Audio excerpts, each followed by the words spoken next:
Hold on to your hats, friends, because tonight we're about to yank open the curtain on a secret world hidden behind velvet drapes and flickering candles, a place where survival is an art form and gossip is currency. Forget everything you think you know about Ottoman harems. This isn't some sweetly scented daydream. This is a high-stakes arena where a single smile can be your lifeline or your funeral march. Picture this. You're roused from slumber in a world of shimmering silks and rose-drenched linens, but also surrounded by hundreds of other women, each one as ambitious as a cat in a butcher shop. Welcome to the Empire's best-kept secret, the Imperial Haven of Splendors. Sounds fancy, doesn't it? But let's not kid ourselves. This is no spa retreat. It's a gilded cage where power is bought with charm, cunning, and the ability to keep your lips sealed tighter than the Sultan's vault. So before you tuck yourself in with your midnight snack, do me a favor. If you're enjoying the ride, tap that subscribe button and let me know in the comments if you're curled up under blankets in Berlin or perched on a beach in Bali. I'm always curious where you're listening from. Now, lights down low. Maybe light a clove-scented candle to set the mood, and let's tiptoe together into the world of silk, secrets, and endless strategies. You awake in the hallowed chambers of the Haven of Splendors. The air is laced with rosewater, and the faint tang of anxiety, think of it as an invisible perfume brewed from ambition and fear. Around you, a sea of silk-clad bodies, all vying for a glimpse of the Sultan's favor, or at least a shot at a life that doesn't end in oblivion. Your pillow, by the way, is so soft you suspect cherubs personally stuffed it with clouds plucked from the dawn sky. But comfort is fleeting. Every velvet thread in this place hums with tension. A bell tolls not for worship, but for war paint. 10 minutes, they tell you. 10 minutes to craft your face into a flawless mask of innocence and beauty, as if the angels themselves were your personal glam squad. The tools at your disposal? Crushed pearl dust to make your cheeks glow like the moon on a still pond, rose oil to kiss your skin with impossible softness, and enough kohl eyeliner to turn your gaze into a poem no man can refuse. Privacy? Oh, sweet summer child, there's no such thing here. Your shared chamber is a whispering hive of alliances and schemes, where a hairpin misplaced could spark a feud, and a glance held too long could crown a queen. You slip from your embroidered cushion and catch a glimpse of yourself in a bronze mirror, eyes wide, lips parted in a half-smile that says, "I'm harmless, I swear, though everyone knows you're anything but." The girl who helps you dress, a tiny slip of a thing named Sadaf, can't be more than 12. She scrubs your shift with fingers that tremble when she sees your eyes, yet her mouth is a thin line of resentment. Already, she hates you. And why not? Here, survival is a blood sport, and even the youngest servants know the rules. Morning roll call is a dance of dread and hope.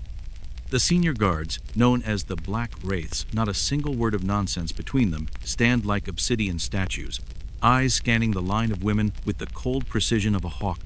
Their leader, a tall figure named Kadem, carries a ledger bound in cracked leather. Each name is a fate waiting to be rewritten. You're paraded before them, one after another. The prize? A single chance to catch the Sultan's attention, a chance that might bring riches or ruin. There's no escape, no leaving. This place is a maze with no exit, and the only way out is to be too captivating to kill. Oh, and let's not forget the hammam, the steam-drenched lair of secrets. They call it a bathhouse, but it's closer to an underwater coliseum. Here, alliances simmer hotter than the marble slabs, and your nakedness is as much a weapon as your wit.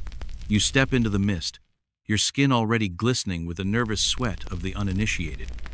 The senior women glide through the chamber like silent predators in silk. They watch everything. Who laughs at whose jokes? Who dares to whisper behind cupped hands? One woman, Fatima the Serpent, has eyes that promise nothing but ruin. She floats past you, her skin glowing like polished marble, and you wonder if she was born of the steam itself. Attendants armed with loofahs scrub your skin with the ferocity of 1,000 tiny storms. It's a ritual of purification and intimidation, a reminder that even your body isn't your own here. You wince as they scrape away the last of your softness, leaving only a raw and trembling you.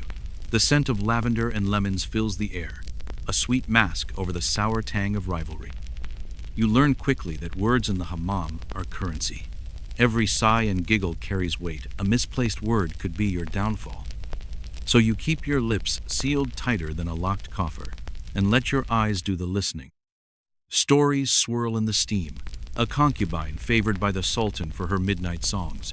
Another who vanished without a trace after a single whispered rumor. Here, power is more fragile than glass, and twice as dangerous. You watch the veterans like a hawk. Their every move is calculated, from the angle of their gaze to the tilt of their heads. You see alliances formed over shared cups of rosewater tea, and silent pacts forged with a flick of the wrist.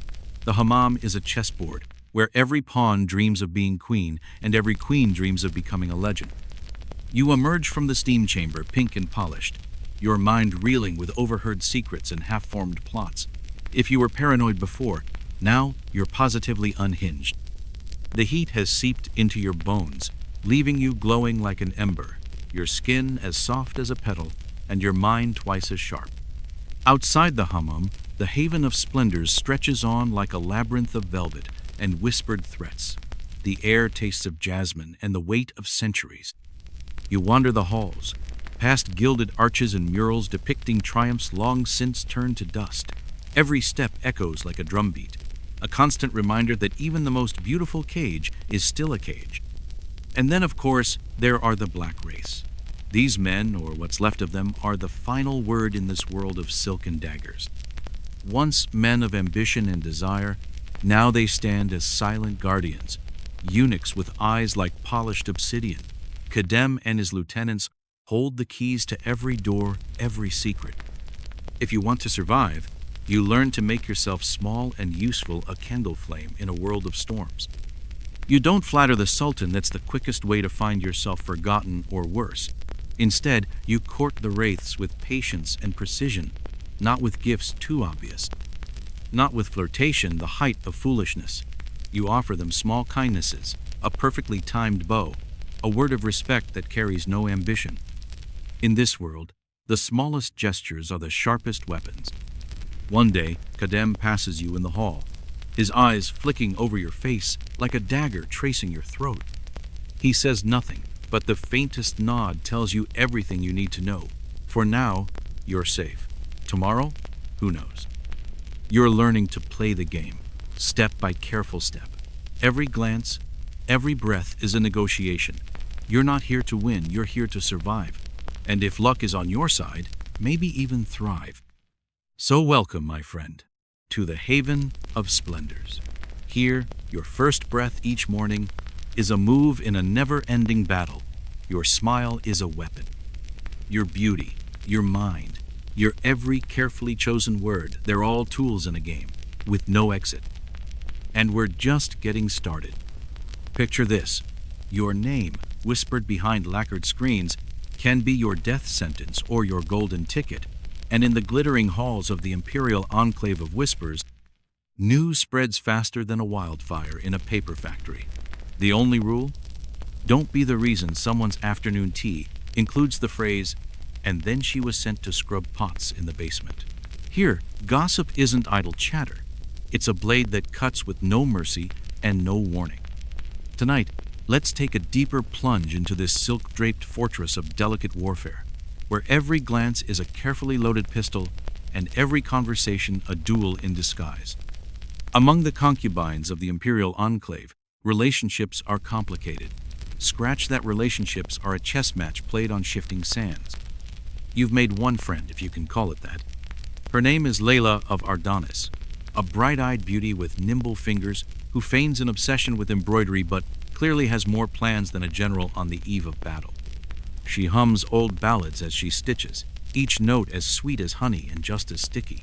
She tells you half-truths wrapped in silk, never quite a lie, never quite the truth. And then there's the girl who seems to hate you with the intensity of 1,000 burning candles. Her name, Alara? You're not sure what sparked her ire. Maybe it was that time during lyre practice when your eyes met for a second too long, or the fact that your accidental yawn was misread as a challenge. She hasn't spoken a single word to you since, but her glares feel like frostbite on your skin. In the enclave, everything is subtle. Compliments are honey-dipped barbs. Smiles are as sharp as jeweled daggers. You begin to long for the uncomplicated love of your childhood goat. She never cared about silk or power, only about whether you had carrots in your pocket. But here, you're forced to learn, quickly. Because the Imperial Enclave isn't a school of charm, it's a crucible, and you're either the flame or the fuel. You learn the language of silence, how to stand close enough to power that your presence is noted, but not so close that it's threatening. How to thank a black warden for passing you a sealed note, as if he'd just handed you a divine revelation. And most importantly, you learn that beauty alone won't save you. Survival here is about reading the currents of ambition that flow beneath every embroidered robe and every whispered greeting. At first glance, your role might seem simple. Look captivating. Glide along the polished marble halls like a vision in silk, and pretend you have no deeper thoughts than the color of your next hair ribbon. But in truth, you're expected to become an invisible archivist, absorbing every secret while pretending your mind is as empty as a newly scrubbed bath.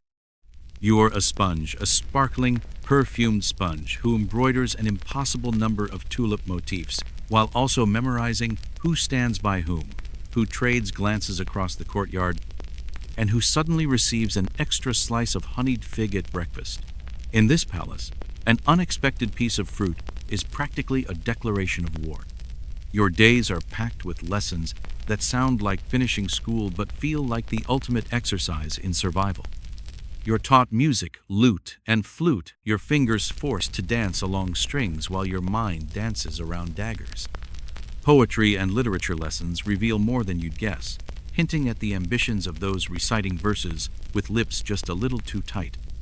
Ottoman etiquette, prayers in softly spoken Arabic, the subtle art of not passing out during endless dance practice. All of it meant to polish you into the perfect ornament. But the real lessons aren't in the dance studio or the music room. They happen in the flicker of a candle, the pause before a door closes. You note how long it takes for the mother of the enclave's breakfast tray to be cleared, and who dares to clear it. You mark the arrival of the Black Wardens, particularly the silent figure of Yilmaz, whose arrival is always the prelude to rumors or revelations. You track who's missing at roll call. You never ask why. Your tongue, once lively and quick, is now a velvet-wrapped dagger, used only when commanded by someone 3 steps above you. Even then, every word is measured like grains of rice, meant to flatter without fawning, to hint at intelligence without ambition. While your fingers stitch endless tulips onto soft silk, you're also stitching together a mental tapestry of names, alliances, betrayals. In this game, memory is both your armor and your blade. You begin to see the rankings of the enclave in ways no teacher would ever explain. Who is cherished? Who is tolerated? Who is one harsh whisper away from a fate in the scullery?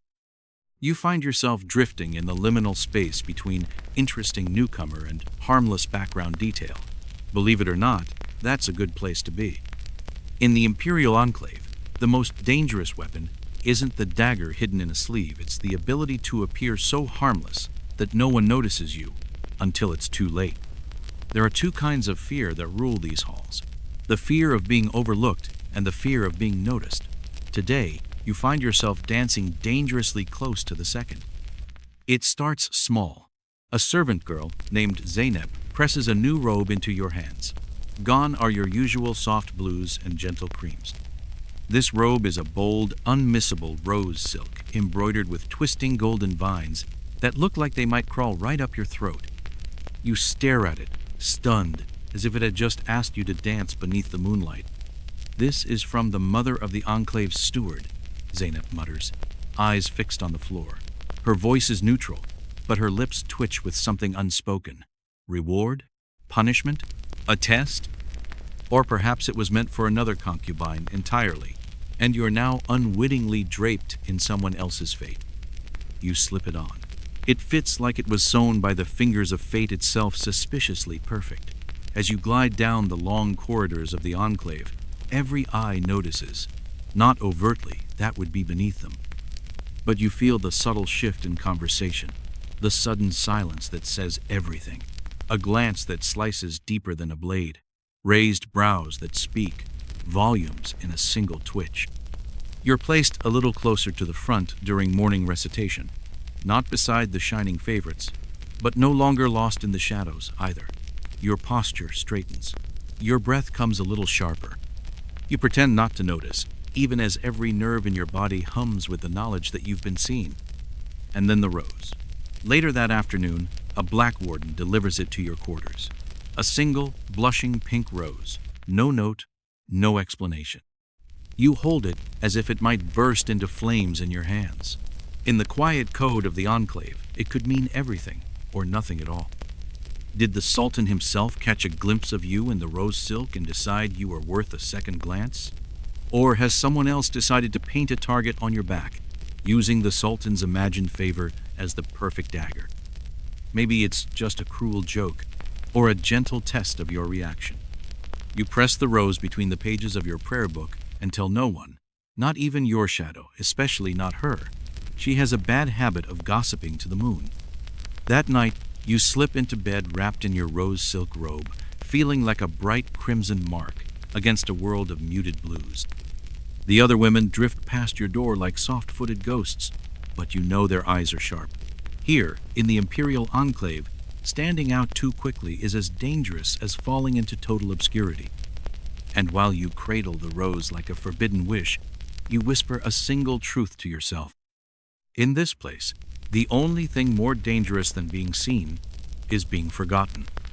And so you drift to sleep, your mind alive with questions, your heart steady as a drumbeat echoing through marble halls. Tomorrow, the dance begins again. Tomorrow, you learn anew how to smile like a lamb while thinking like a fox. Because in the Imperial Enclave of Whispers, you're never just another pretty face. You're a player in the oldest game of all. And tonight? Tonight, you're still in the game. Let me set the scene for you, friend. Your heart is a hummingbird in a cage of bone. Your breath as shallow as a painted pool. And every move you make is a calculated dance in this grand masquerade. Silk robes, flickering lanterns, and a rose pressed to your lips like a half-spoken promise. This is no fairy tale. This is the Imperial Sanctuary of Echoes, where the difference between a whisper and a war is measured in silk threads. Tonight, you're sitting taller than you ever have, hands folded in your lap as you sip sweet sherbet that tastes of stolen fruit and secret confessions. Around you, the other women move like chess pieces on a velvet board, each one a mystery wrapped in brocade. The robe that clings to your shoulders, it might be your salvation or your undoing. Because in this world, the difference between everything and nothing is the breath of a word. Dinner in the sanctuary isn't just about food. It's theater high stakes, perfectly staged theater, with scripts written in winks and eyebrow arches. You glide into the grand dining chamber, careful to settle yourself in a place neither too close to the head of the table, that place of honor you haven't yet earned, nor too far in the shadows, where the forgotten women whisper prayers to stay relevant. Seating here is a delicate tapestry of status, woven fresh every night. One week, you find yourself beside a harpist who knows every secret worth hearing, her fingers plucking melodies that hint at betrayal. The next, you're placed near a concubine so silent and still she might as well be a marble statue from a past century, her mind lost in memories or perhaps in plots. The meal arrives on platters carried by the silent watchers, the eunuchs who never speak above a whisper, their faces unreadable as they set down trays of spiced rice and pomegranate-laced pilaf, lamb stewed with enough cinnamon to make your head swim. There's no rush here. To eat too quickly is to admit you're a prisoner of your own hunger. And here, hunger is just another word for weakness. So you eat slowly, delicately, the way you've been taught. You pretend that poetry and intrigue are your true nourishment, that you could live on laughter and stolen glances alone. Conversations around you flow like honey laced with venom. No one laughs too loud, unless they want to show the world they're so confident they can afford to be careless in this pit of silk and silver. You nod at polite jokes you don't really understand, your smile measured like an alchemist's scales. You never ask for more bread, no matter how empty your stomach feels, because in the sanctuary, even the simplest request is a confession. You see a concubine across the table, a newcomer, perhaps, or a veteran reborn in a new robe. Her earrings flash like tiny suns, far too bold for her rank. Her smile is sweet as fresh dates, but her eyes? Those eyes are planning something that would make any scribe's quill tremble. You glance away before your gaze becomes an invitation. Let her plot, let her smirk. You're learning to be the girl who knows everything and says nothing. Then comes the moment no one admits they're waiting for. The entrance of the Black Warden. When he steps into the room, the air itself seems to tighten like a drawn bowstring.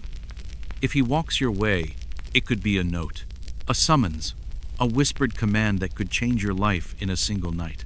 You sit still as a prayer, your soul tap dancing behind your ribcage. If he passes you by, you let your face remain serene, as if this is precisely what you wanted. You didn't need to be noticed tonight. You're content with your sweet-scented grapes and your illusions of safety. And tonight, he doesn't pause at your chair. No summons, no secret note. You breathe in, relief and disappointment swirling together like bitter herbs in honeyed wine. By the time the plates are cleared and the last crystal goblet is drained, nothing and everything has shifted. Power has changed hands in glances and half smiles. You rise with a polite bow, your hunger still echoing in your belly, your smile never faltering. Night in the sanctuary is a stage after the play has ended, hushed and dim, yet trembling with everything unsaid. The lanterns glow like watchful eyes, the marble floors reflecting the moon's pale touch. You lie awake, limbs cocooned in rose silk, wondering if tonight is the night you'll hear the soft knock on your door. Because the Sultan chooses as he breathes unpredictably, whimsically, sometimes with purpose, sometimes because the way you dropped a grape this morning was just right. There's no logic to it, no rhyme, no reason, just the click of a latch, the whisper of silk slippers on polished stone, and the knowledge that you are nothing and everything, depending on the moment. Around you, the other women pretend to sleep. One breathes too deeply, her sighs a plea to any listening spirits. Another shifts beneath her coverlet, adjusting her veil like it could shield her from whatever fate has decided for her tonight. Everyone's pretending not to care. You're the only one honest enough to admit you care because who wouldn't? 2 nights ago you were given a rose, and you're still not sure if it was a gift or a warning. In the sanctuary, communication is poetry written in invisible ink. A rose pressed into your hand could mean you're favored, or that someone else wants to see you tumble from grace. You don't dare guess. You don't dare hope. A footstep, a door creaks open somewhere down the hall. A name is whispered into the hush, soft and breathy, not yours. Relief floods you, thick as honey, and behind it, the ache of disappointment you'll never voice aloud. You close your eyes and let your mind wander down winding paths, imagining conversations with the Sultan in 3 languages you're still learning to master. You dream, but not of home. That place is little more than a fading scent now, a half-remembered lullaby. Instead, you dream of the girl with the 2 large earrings, her smile as sharp as a jeweled blade. She's there in your dreams, leaning in close to murmur, something you can't quite hear.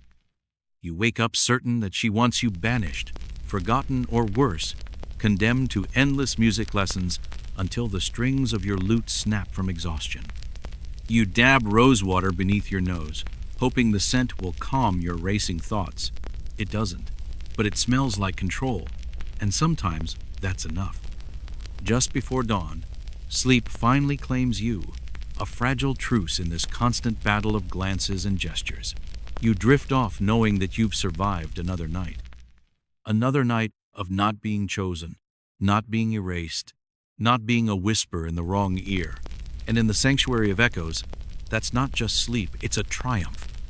There are 2 stories that swirl like smoke in these marble halls. One is the shimmering tale of a girl lifted from obscurity by a single glance from the Sultan, a life of silk, gems, and endless luxury. The other is the truth, a truth as jagged as the dagger you hide in your mind. The Sultan rules an empire that stretches from the icy reaches of the north to the deserts of the south, and he might never learn your name. You're one of hundreds, maybe thousands of girls draped in silk and hope, each one a petal on the branch of his fleeting fancy. He might summon you tonight because your smile reminded him of a half-remembered painting, or because his coffee was too bitter, and he wanted something sweet to erase the taste. And when the knock comes, because it always does, sooner or later it's not a conversation. The Black Warden doesn't explain. He only bows. You rise, silent and steady, even as your pulse thunders like a war drum in your veins. You follow him down corridors, lit by the glow of lanterns that flicker like trapped stars. The air smells of sandalwood and ancient promises, and you walk like every step is a prayer, every breath a plea.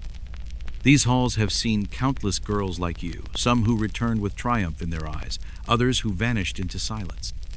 You arrive at the chamber where your reflection stares back at you from polished brass, fractured and multiplied by tiled mosaics that shimmer like 1,000 secrets. In that reflection, you see not just the girl you were, but the woman you're becoming, a creature of silk and silence, of soft smiles and sharper thoughts.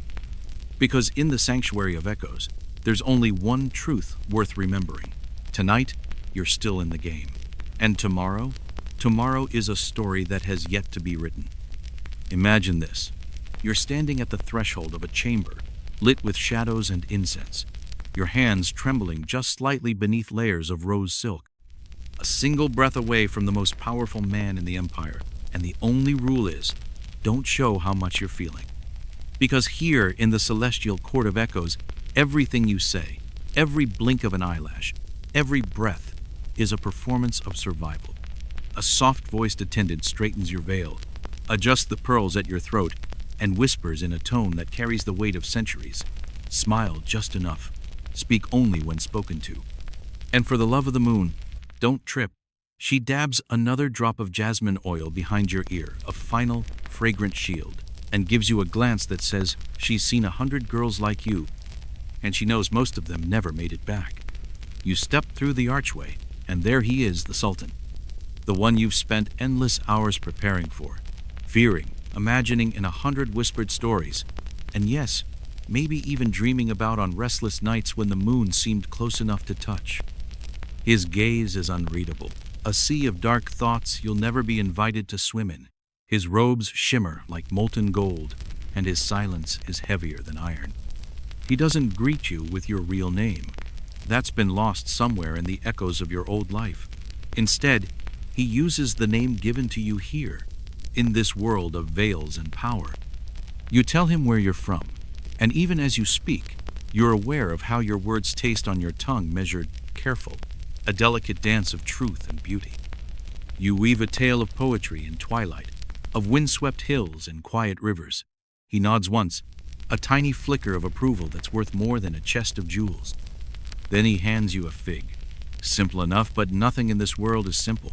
In the celestial court, even a piece of fruit is a test, an invitation, a message written in honey and suspicion.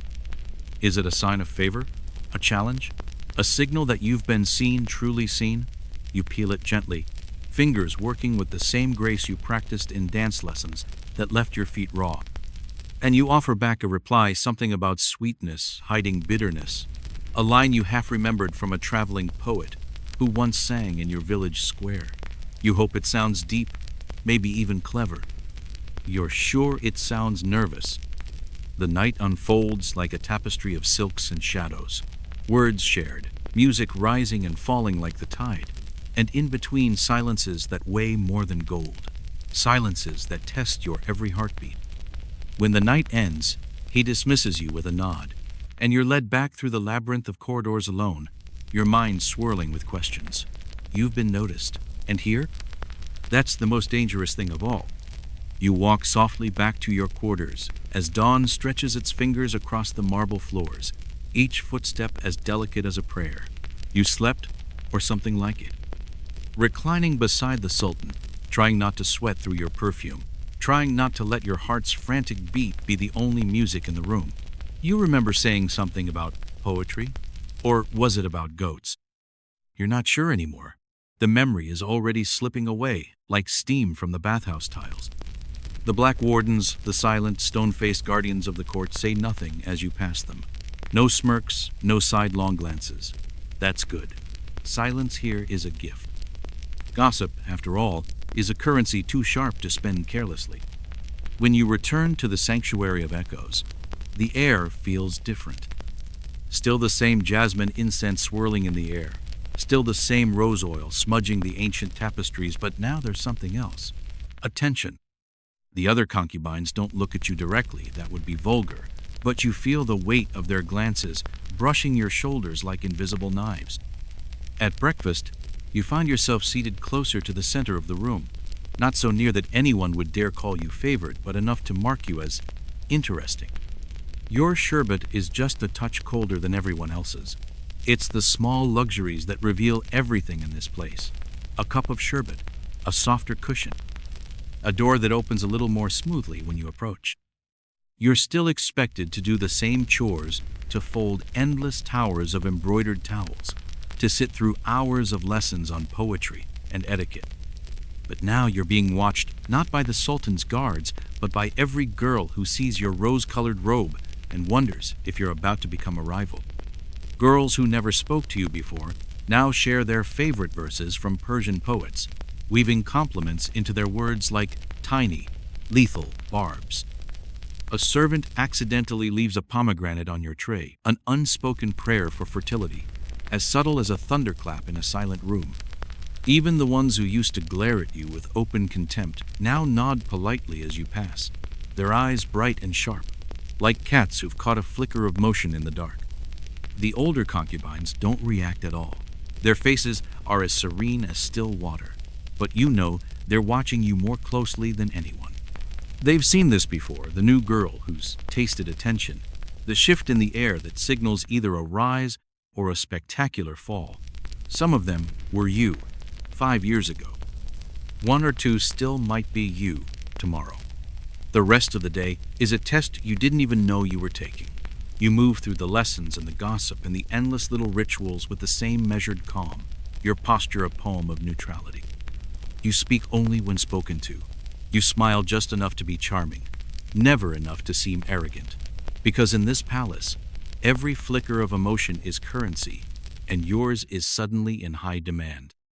You've stepped onto the invisible ladder now, the one everyone knows but no one speaks of. It doesn't lean against any wall. It floats, wavers, and sometimes snaps in half under the weight of all that ambition. The first step is to survive the attention. The next, well, you'll find out soon enough. Your name, not the one your mother whispered over your cradle, but the name given to you here, in this kingdom of veiled glances, is spoken more often now. Never loudly, but enough that you feel it weaving around you like a spell. One day, you're complimented on your embroidery by a girl who once acted like you were invisible. The next, you're offered fig paste by a woman who would probably slip poison into your tea if she thought it would help her climb a little higher. You decline politely. Of course you do. You've been moved to a new chamber. It has better lighting, 2 extra cushions, and a mirror that reflects your face with the softness of candlelight rather than the harsh angles of doubt. That's not kindness. That's a signal. You're rising, as surely as steam in the bathhouse visible, fleeting, and always a little too hot to touch. This is the start of a dance they never teach in lessons, the art of strategic modesty. If you act too pleased with yourself, you're seen as arrogant, and arrogance can snap your ladder in half. If you act too humble, they'll suspect manipulation, and there's no worse sin than trying to outthink the game itself. And if you stumble and trip on your robe in the middle of prayers, well, that's just embarrassing, but they'll still talk about it. Whispers drift down the corridors like perfume. The Valide Sultan, the mother of the Sultan, and the woman who rules this court in everything but name, is said to watch everything. She's the beating heart of this empire of sighs and silks, and her word can turn a girl from concubine to queen or to dust. She's the one whose favor matters more than any man's, whose silence is either your shield or your sentence. Tonight, as the moonlight brushes the marble floors with silver, you wrap yourself in your rose silk robe and breathe deeply. Because now you're a part of the game.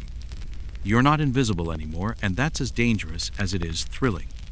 In the celestial court of echoes, every night is a new chapter, and your story has just begun. Imagine, friend, a world where every nod is a dagger's caress, every glance a loaded crossbow. That's where you find yourself now, the imperial labyrinth of whispers, a place where power and peril dance together in every flicker of a candle flame. She starts to notice you, not directly, never that obvious, but her steward now nods at you in the hallways, a tiny motion as delicate and sharp as a needle's point. That nod might be an invitation or a warning, or both. In this world, the line between the two is as fine as silk thread. Meanwhile, the other women in this marble-scented cage are starting to sort themselves around you like stars in a night sky. You see them clearly, the friendly opportunists who slip smiles around your shoulders like cloaks of shared ambition, the silent threats who watch you with a patience that chills your bones, and one terrifying girl who seems to run entirely on venom and a personal grudge against the universe. You learn to move through them all with a careful smile that says, "I respect you," and eyes that whisper, "But I will absolutely outlast you." One morning, pearls appear on your caftan, tiny, luminous orbs at the collar, catching the light like a promise you're not sure you're ready to keep. Are they a gift, a test, or just pearls? In the imperial labyrinth, nothing is ever just what it seems. You wear those pearls like armor, every gleam a silent prayer, because now every gesture you make carries weight, how you walk, how you bow, how long you let your gaze linger on another's face. It's not flirtation anymore. It's diplomacy wrapped in silk slippers. And if you slip, the floor is already paved with the memories of girls who thought their pearls would save them. There are moments in this palace life that make your pulse trip over itself like a dancer missing a step. Being summoned by the Sultan is one. But to be noticed by the Valide Sultan herself, that's an entirely different league. She doesn't just oversee this world of veiled ambition. She built it, brick by whispered brick.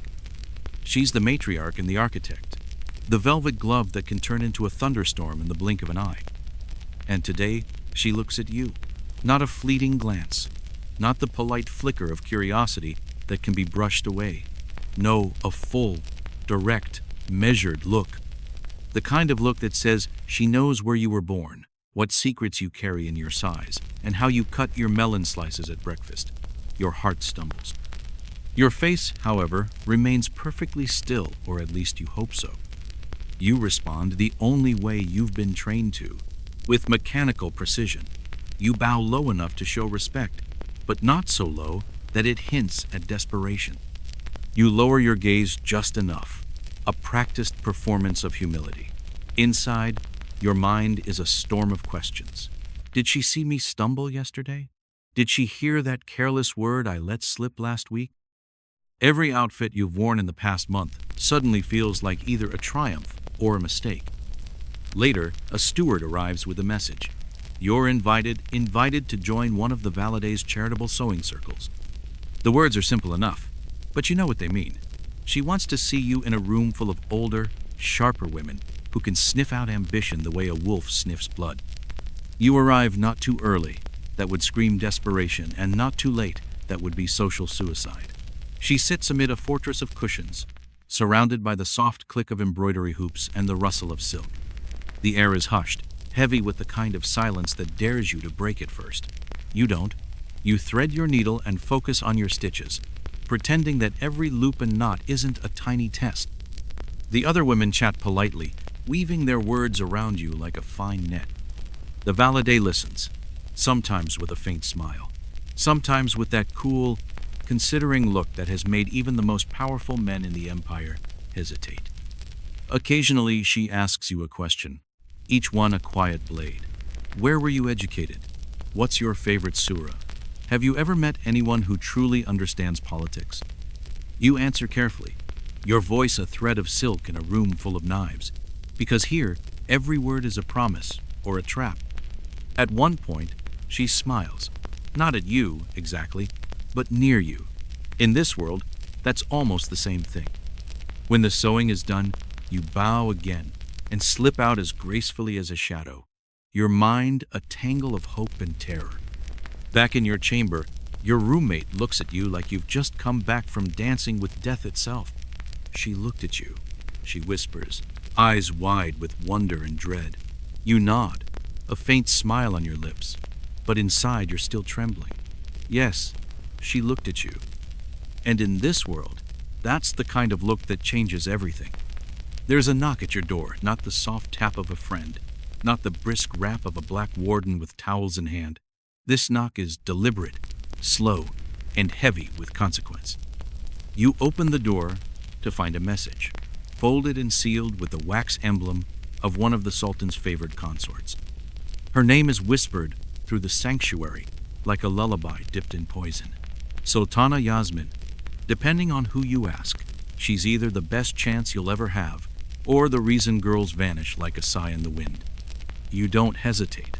Of course you accept, because in this world, refusing is as dangerous as a dagger to the throat. You dress with mathematical care, not too fine that would suggest you're challenging her, not too plain that might be read as an insult.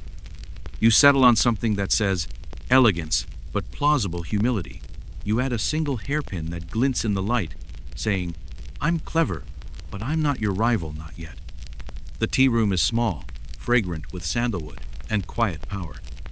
She sits alone, her posture as effortless as a cat lounging in the sun, her robe shimmering with threads that probably cost more than your entire village's harvest. She gestures for you to sit, and you do. Every movement deliberate, graceful, silent, with just enough deference to be safe. She pours the tea herself. That's either a sign of generosity or a power move so subtle it might as well be a roar, possibly both. The conversation that follows is a masterpiece of veiled threats and velvet compliments.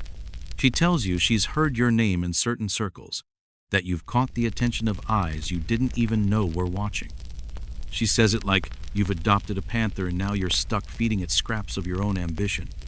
You keep your answers measured, your tone light, poetry, music, the carefully rehearsed rhythms of palace routine. She nods often, her face a mask of pleasant curiosity, but every now and then, her eyes flick to the door as if calculating whether you're worth her time or just another name she'll one day cross out. After the second cup, she dismisses you with a smile that's as sharp as a polished blade. You leave the tea room feeling like you've just danced on a tightrope suspended over a pit of serpents.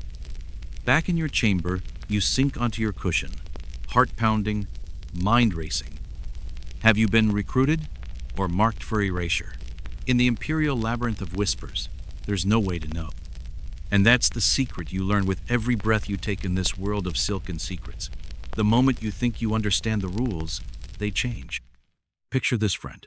Your name is now a rumor carried on jasmine, scented breezes, whispered behind silk screens and spoken in rooms you've never entered. In the imperial mirage of echoes, that's both your greatest chance and your newest peril. Because here, every time someone says your name, a dagger is sharpened or sheathed. The Valide's steward starts to nod at you in the hallways, a gesture as quiet as a breath and twice as meaningful. It's an acknowledgement, or perhaps a subtle claim. Either way, you're no longer invisible, and that's the most dangerous form of attention you can earn. In this labyrinth of ambition and honeyed betrayal, that single nod is as heavy as a verdict. You've learned by now that words here are like the spices in the Sultan's kitchen, precious, potent, used sparingly. Say too much and you're revealed, raw and exposed. Say too little and you vanish into the background, a ghost in a chamber of laughter. But if you find the perfect middle path, if you let your silence speak for you, that's when you become something more than just another girl in the marble halls. This morning's lesson begins in the music room, a cavernous space lit by lanterns that cast shifting shadows like whispers. Senior concubines gather, a circle of silk and coal, discussing poetry, philosophy, and let's be honest each other. You're invited to sit, not to speak, just sit. A test dressed up as hospitality, and you know it. You arrive with perfect timing, not too early to seem overeager, not too late to appear indifferent. You offer the prescribed courtesies, bow with the grace of a swan, and fold yourself into a corner like a well-trained petal drifting in a pond. You sip your chilled sherbet with calm precision, the taste sweet but cold as a winter's dawn.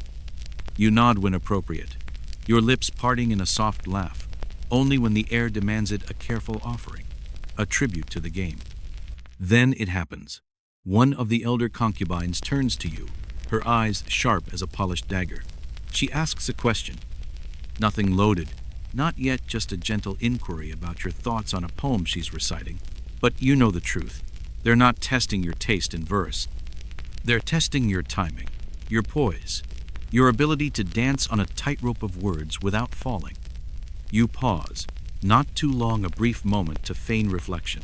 Then you offer an answer that's just enough, measured, graceful, and vague as a half-remembered dream.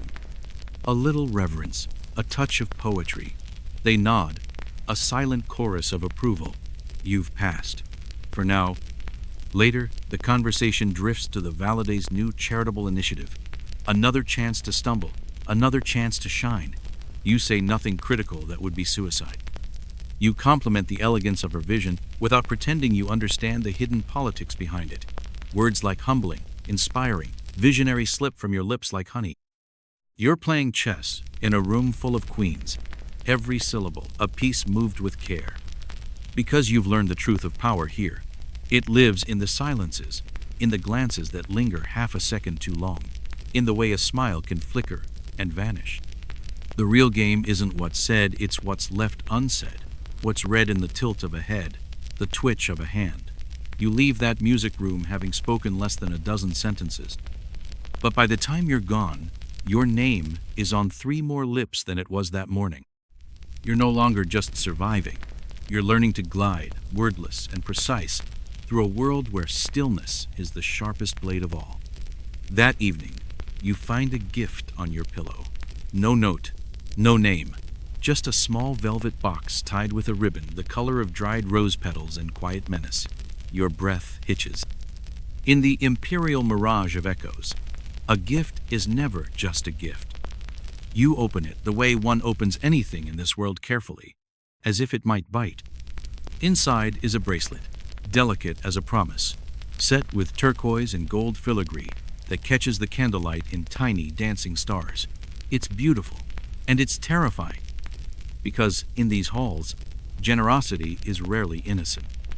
Your roommate watches, her eyes calm but her brows lifted in a question she doesn't dare voice. She knows better than to ask. She's either very polite or she's a master of plausible deniability. You slip the bracelet on your wrist, of course you do, because that's the rule here. You wear what's given. You play the part. By mid-morning, the rumors are already hissing around the marble fountains. She received a gift, someone murmurs. From whom? Another asks. She didn't say, comes the reply, and in the imperial mirage, that's an invitation for every imagination to run wild. You keep your expression neutral, calm, faintly puzzled, as if the bracelet were just another trinket, no more interesting than a hairpin. Inside, though, your thoughts are cartwheeling every conversation, every slight, every potential ally or hidden foe flashing through your mind like a fever dream. By the time the sun reaches its zenith, the gossip has already mutated into myth. Someone claims you've received a secret proposal. Another says it's an heirloom, a token from the Validay herself. None of it true. All of it dangerously believable. That's when the servant girl warns you. She's low-ranked, easily overlooked, but her eyes are steady as she hands you your lunch tray and lets it slip from her fingers, a deliberate clumsiness. Be careful who puts things in your hands when they won't say it to your face, she murmurs. A single line, dropped like a pebble into your thoughts. You thank her softly, because that's what you do when someone risks a whisper to protect you, even if she's only hedging her own bets. You keep the bracelet on your wrist, that's the game, but you sleep with it tucked beneath your pillow, because here, a gift is never just kindness. It's a test, a leash, a label, or a gentle reminder that your name is being spoken in places you haven't even dared to dream of yet. And sometimes the most dangerous thing you can wear isn't a smile. It's the proof that someone else has decided you're theirs to claim. Then one morning, just before the call to prayer, a letter arrives. Not from a servant, not from a black warden, but sealed in the deep imperial blue wax that marks messages from the highest echelons of this world. The messenger offers no explanation, only a glance that suggests everything you know is about to change. You sit alone as you break the seal, your fingers trembling like the last leaf in winter. The script is elegant, the message clear. You're to be elevated, moved to private quarters, closer to the Sultan, closer to the epicenter of power and peril. On paper, it's a promotion, a step up the endless ladder of silk and secrets. But here, a promotion isn't always a blessing. Here, it's exposure. It's stepping into the heart of the palace's shadow play, where every word can crown you or cut you down. It's the possibility of becoming a consort, of bearing a royal child, the stuff of dreams and nightmares tangled together like rose vines. You're given until sunset to decide, but you know there's no real choice here. You're already moving forward, already caught in the invisible currents of the imperial mirage of echoes. And in this place, hesitation is just another word for defeat. In the gardens where you once hid in the long shadows of elder concubines, the world has shifted. What once felt vast and filled with the hush of secrets now seems smaller, as if the walls themselves lean in to hear your name whispered in the breeze. The fountains still murmur their age-old gossip. The tulips still open like soft, dangerous secrets. But now, it's your name they echo, your story they carry in the shifting fragrance of rose and jasmine. You walk those winding paths with your head held high, your mind weaving through memories. You think of the home you left behind, the village that feels more dream than truth now. You think of the other girls, the ones who never rose, who vanished into the laundry rooms and kitchens with their heads bowed and their stories cut short. The ones who rose too fast and learned the palace's taste for ambition can turn sweet fruit bitter in an instant. And you think of the girl you used to be, the one who arrived at these gates with her real name hidden like a charm pressed to her ribs. Tonight, you dress carefully. Every fold of silk, every twist of your hair is a calculated answer to a question no one dares to speak aloud. One final choice, one final crossing of the threshold. You pass through the velvet curtains that separate the known from the unknown, the safe from the treacherous. In the stillness, you answer the unspoken question. Yes, you will step forward. Yes, you will risk everything. Maybe tonight you rise.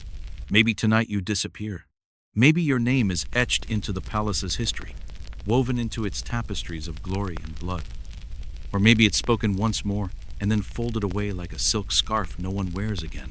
But whatever the outcome, you know this much: you were never just a decoration. You were a strategist wrapped in starlight, a survivor scented with rose oil and sharpened with every glance. For one day and maybe more, you walked the tightrope between power and oblivion, and you didn't fall. But the world has never belonged to the cautious alone. Long before there were stories of caped heroes or digital warriors, the ancient world had its own legends, flesh and blood women, who didn't just defy expectations, they shattered them.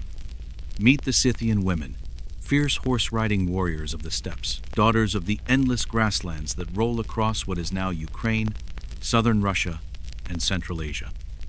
While Greek poets and boozy philosophers dismissed them as Amazonian fantasies, the ground tells another story.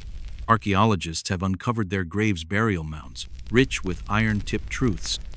Women buried not with sewing needles, but with quivers of arrows, swords as long as their reach, and the scars of battle still etched into their bones. One young girl's skeleton, unearthed in the Alai region, carries the grim signature of war, arrowheads embedded in her spine, a warrior who fought and fell in the clash of empires. Others lie at rest beside their horses, the animals clad in iron and dignity. These weren't ceremonial props. These were the mounts they rode to victory and death. In Scythian society, girls were trained to ride as soon as they could cling to a saddle, to draw a bow before they learned to braid their hair. Men raided, women raided. And in the fires of their shared struggle, they forged a society where power didn't care what you carried beneath your robes. Greek chroniclers, terrified and fascinated in equal measure, spun these women into legends, Amazons warriors who scorned the domestic walls of their Greek sisters. But behind those tales of man-hating wild women lay the truth. The Scythians didn't live apart from men, they lived alongside them, equal in ferocity and ambition. So next time someone suggests female warriors are just myths, remind them of the Scythian girls who left behind arrow-pierced skeletons and the soft, eternal hush of the steppe. But let's move from the icy winds of the Eurasian grasslands to the blazing sun of Africa, where queens turned battlefields into their courts and wore victory like a second skin. These were no pampered princesses languishing in perfumed palaces. These were leaders of empires, wielders of treaties and blades, their thrones built on the backs of conquerors. Consider Queen Amanirenas of Kush, a woman who proved Rome's legions could bleed. In the 1st century BCE, the Roman Empire, flush with the conquest of Egypt, made the fatal mistake of trying to push further south into Nubia. Amanirenas, one-eyed and iron-willed, gathered her people, launched a series of counterattacks, and didn't stop until Roman forts fell at her feet. In one delicious gesture of defiance, she had a statue of Emperor Augustus decapitated and buried under her temple steps, a silent sermon in stone that even Rome had to bow before. Eventually, the empire that had swallowed whole kingdoms had to parley with this warrior queen. Rome negotiated peace, not conquest. And Amanirenas, her single eye alight with triumph, carved her name in history's bones. She was not alone. Across Africa, female rulers held not just political power, but military command. In the 16th century, Queen Amina of Zazzau, a fierce queen of the Hausa lands in what is now Nigeria, led cavalry raids across the plains. Oral tradition says she expanded her kingdom's reach farther than any ruler before or after. Amina didn't just build trade routes and city walls. She built a legacy in the saddle, proving to her soldiers and to history that leadership recognizes no gender. Further south, in the kingdom of Dahomey, the Ahozi rose an all-female military regiment known to French colonizers as the Dahomey Amazons. These weren't just ceremonial protectors for the royal household. They were frontline fighters, trained from childhood to wield muskets and machetes with a grace as lethal as poetry. Tales tell of their discipline, their devotion to the king, and their delight in the dance of war. Some accounts whisper they fought even harder than their male counterparts. Was it because they had more to prove? Or maybe, just maybe, because they simply enjoyed the power that comes from a blade in hand and the world at their feet. And here's the real secret. These warrior women were not oddities. They weren't the exceptions. In many African societies, the idea of a woman leading armies wasn't radical. It was expected. These queens and soldiers, priestesses and tacticians, proved that the battlefield was not a man's domain. It was a place where courage spoke louder than any title. So as you step into your new chambers, the silk of your robe whispering around your ankles, remember this: your name may one day be written in the hush of a corridor, or etched into the memory of a marble hall. But beyond these palace walls, there were always women who refused to be hidden in the shadows, who took up arms, shaped destinies, and made the world remember them. And in that knowledge, in that lineage of warriors and queens, you find your own quiet, resolute power. Because whether you rise or vanish, whether your name is sung in silk halls or buried like a jewel in the earth, you know this: you are never just another pretty face in a palace of illusions. When someone says history was written by men with swords, let them finish and then add, yes, but some of those swords were held by queens. Because in the stories etched into the bones of the past, you'll find women who wielded blades with as much purpose and power as any conqueror. In the imperial veil of echoes, you know better than most that power doesn't always march in bronze greaves and iron helms. It's also carried in the eyes that never waver, in the whispered threats that land sharper than any blade. The Valide steward's nod has become both your anchor and your warning. And beyond these palace walls, history has its own tales of women who bent the rules to fit their hands like a hilt. When we picture ancient Greece or Rome at war, it's easy to see those endless lines of soldiers in bronze armor, shields gleaming in the Mediterranean sun. But stay behind the dust and fury of the front lines, and you'll find another kind of warrior. The woman who didn't wear a tunic into combat, but picked up whatever weapon she could when her home was threatened. In Athens, women were expected to keep to the domestic, to the religious, to the quiet rituals of hearth and home, but when the Persian armies thundered over the hills, those lines blurred like ink in rain. Women carried water to soldiers, tended to the wounded, and in the city's final hours, hurled roof tiles down onto invaders' heads, not the glamorous face of battle, but a force of survival and resistance all the same. The siege of Plataea in 429 BCE stands as a testament to the unexpected warrior. Women trapped behind stone walls who joined the final defense with hands that had never held a spear before, but knew what it meant to fight for breath. Thucydides wrote of their resolved citizens turned warriors when the world left them no other choice. Rome told its daughters to leave the battlefield to men, but the city's own history betrays that order. In 390 BCE, when the Gauls stormed Rome, noble women offered up their jewels to fund the city's defense. They rallied, they cajoled, they soothed the fears of the men who fought.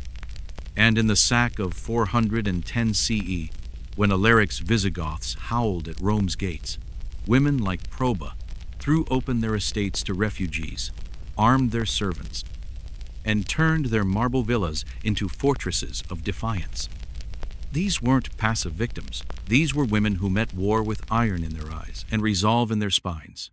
They didn't wait to be saved, they saved themselves. And if you were a Roman governor stationed in Britannia in 60 CE, your nightmares had a name: Boudica. She wasn't just a queen. She was a storm given flesh, a mother wronged, and a warrior risen. After the Romans annexed her kingdom and defiled her daughters, Boudica didn't retreat into grief. She turned it into fire.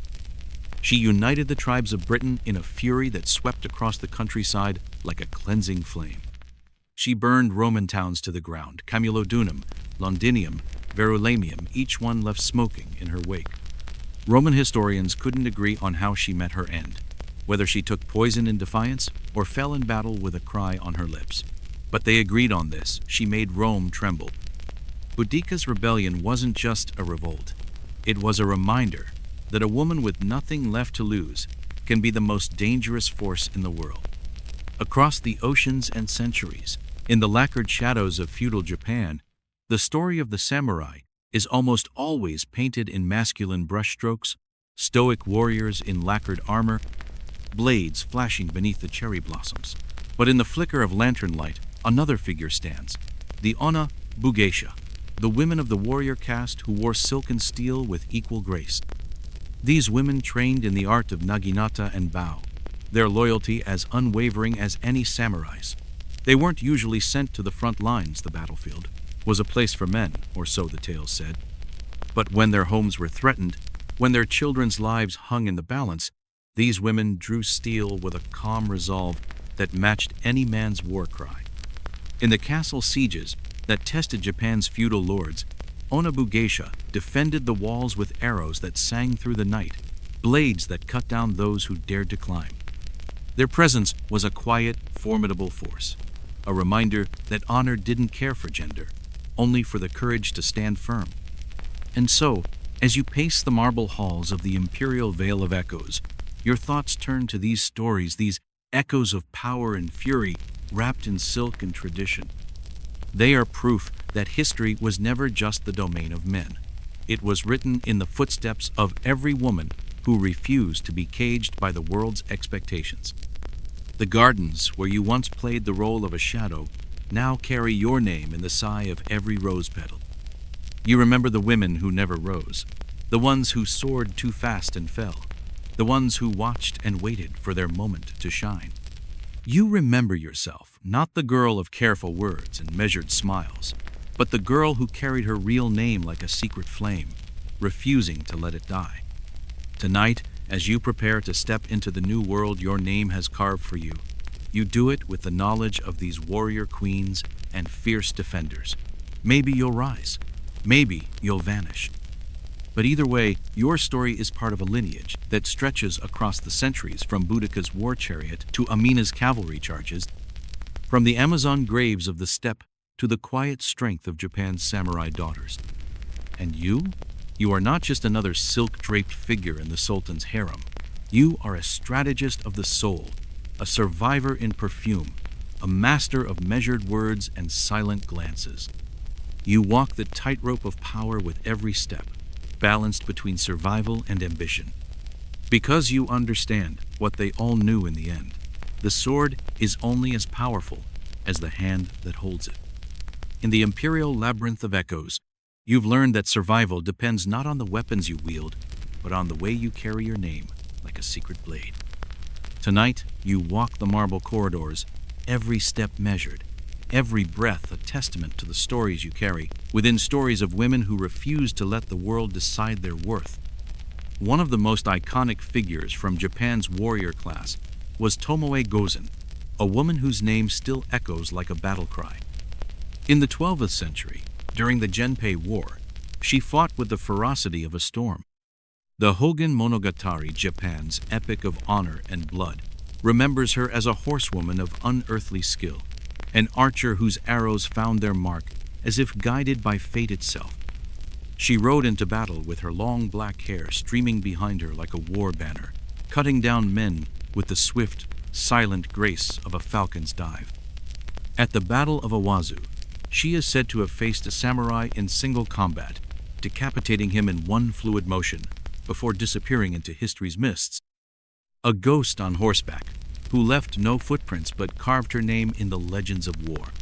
Centuries later, the flame of that warrior spirit flickered in another woman, Nakano Takeko, a 19th century fighter who refused to be denied her place in battle. In the final throes of the Boshin War, when Japan was tearing itself apart in the name of progress, she formed her own unit of women warriors. They wielded naginata, those long, curved blades that sweep through armor like reeds, and met the imperial forces with a fury that no decree could cage.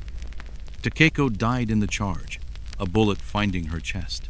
Her last request was that her sister bury her body, so the enemy wouldn't claim her death as a trophy. She died as she lived, defiant, resolute, a reminder that a blade doesn't care who wields it if the will behind it is unshakable. These women weren't tokens or fairy tales. They were part of the martial tradition, inheritors of Bushido loyalty, courage, sacrifice, and they stood in the same ranks, trained in the same arts, as the men who shared their world. As Japan modernized, and the samurai class faded into the poetry of cherry blossoms and autumn leaves, these stories were pushed to the margins. But history knows, when castle gates fell and siege fires burned, women's blades cut just as deep and true. And across the seas, another world rose and fell on the blood-soaked sand of the Roman Colosseum. Everyone knows the tale, a monument to cruelty and spectacle. Lions roaring, gladiators locked in mortal combat, the air thick with sweat and violence. But what if I told you that not all those combatants were men? That beneath the roar of the crowd and the thunder of the games, there was another kind of warrior, the gladiatrix. Rare, yes, but real. These weren't stage dancers or courtesans in costume. They trained in the same ludus gladiatorius as their male counterparts, wielding swords, tridents, and nets, with the same brutal purpose. Roman emperors like Nero and Domitian, men with a taste for shock and novelty, delighted in the sight of women in the arena, pitting them against one another or wild beasts to stir the crowd's bloodlust.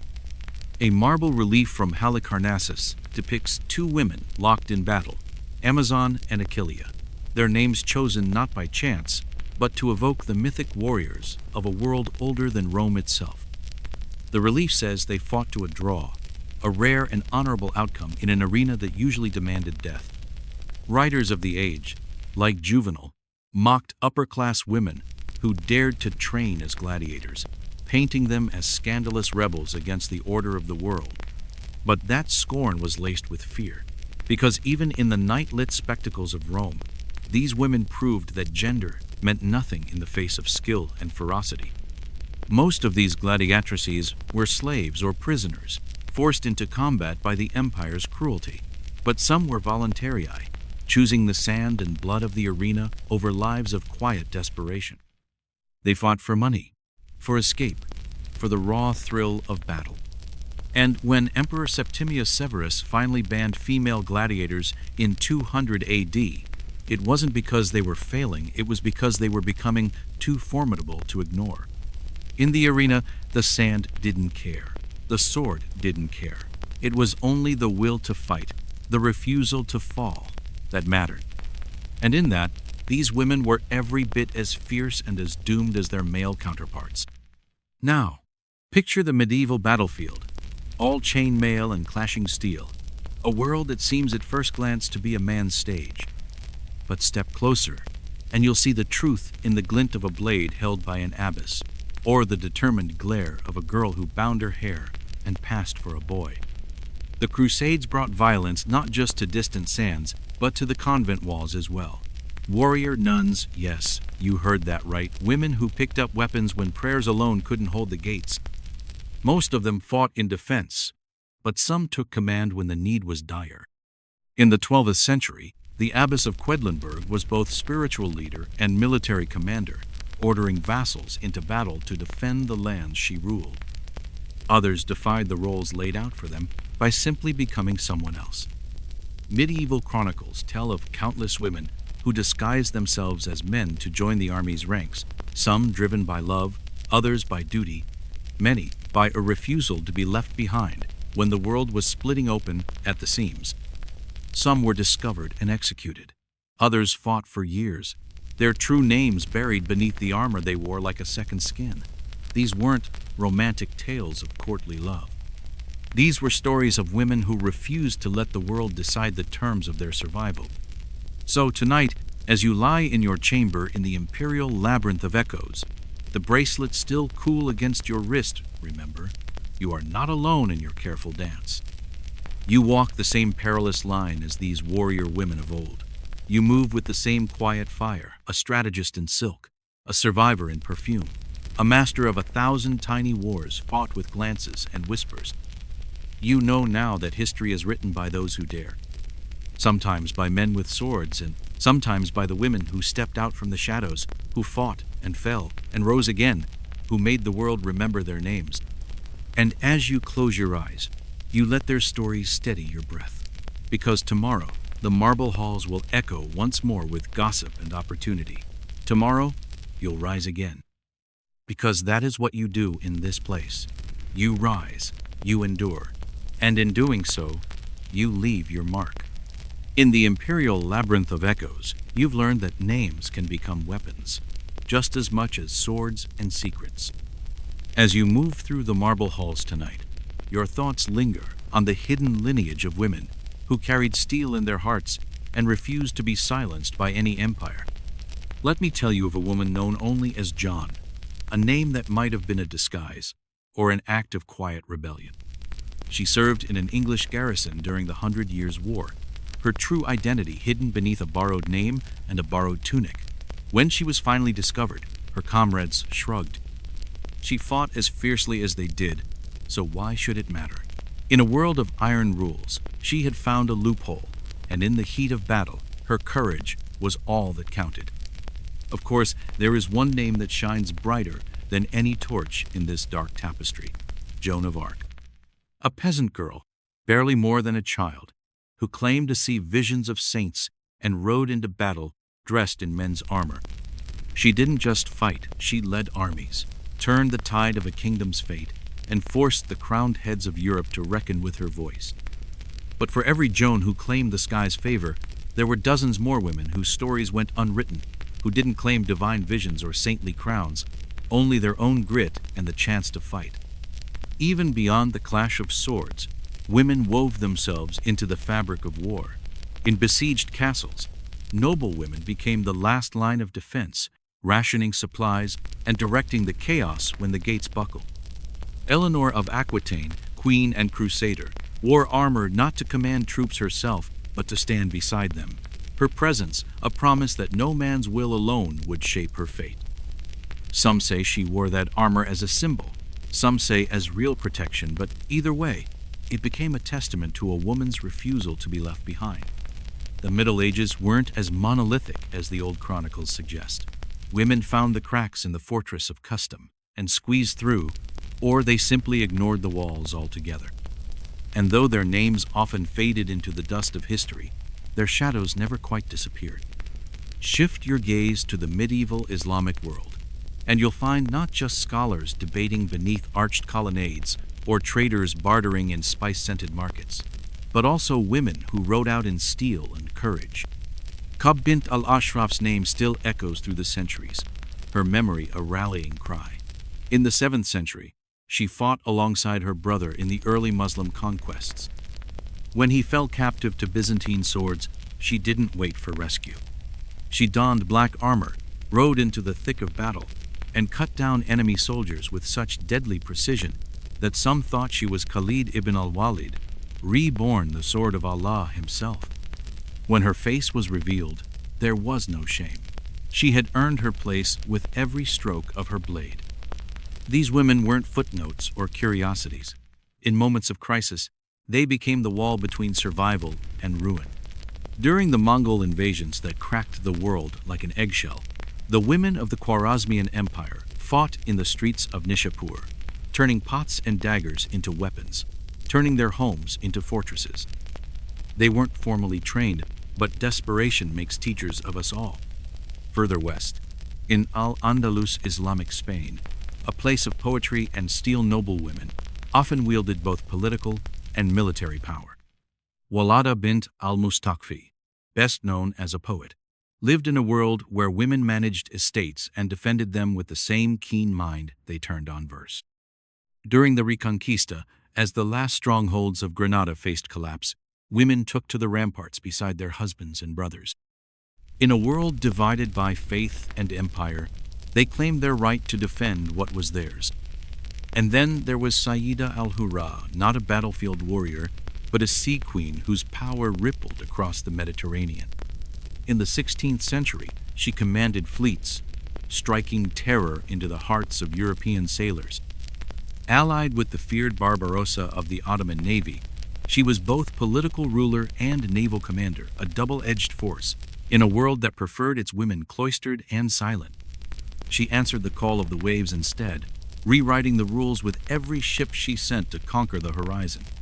In these Islamic courts and fortresses, the ideal of modesty existed side by side with the brutal truth of necessity. When cities burned and kingdoms fell, the veil lifted and the blade flashed. In those moments, the women of Islam were not merely women, they were warriors who bent the world to their will. For centuries, history told us that war was a man's domain, that men led, men fought, men died in glorious struggle while women wept, waited and tended the wounded in the shadows. But scratch the surface of that myth, and you'll find the glint of 1,000 hidden blades. You'll find the Scythian horse archers, the women of the steppe who fired arrows from horseback and inspired the legends of Amazons. You'll find the African queens who outmaneuvered empires, forging alliances and raising armies from the dust. You'll find the women of the Roman Colosseum, their sweat and blood staining the sand just like the men they fought. In every corner of the earth, across every century, there were women who refused to sit quietly while the world was torn apart. Sometimes they were born to rule, like Queen Amina of Zazau, who led cavalry raids that etched her name in the heart of a continent.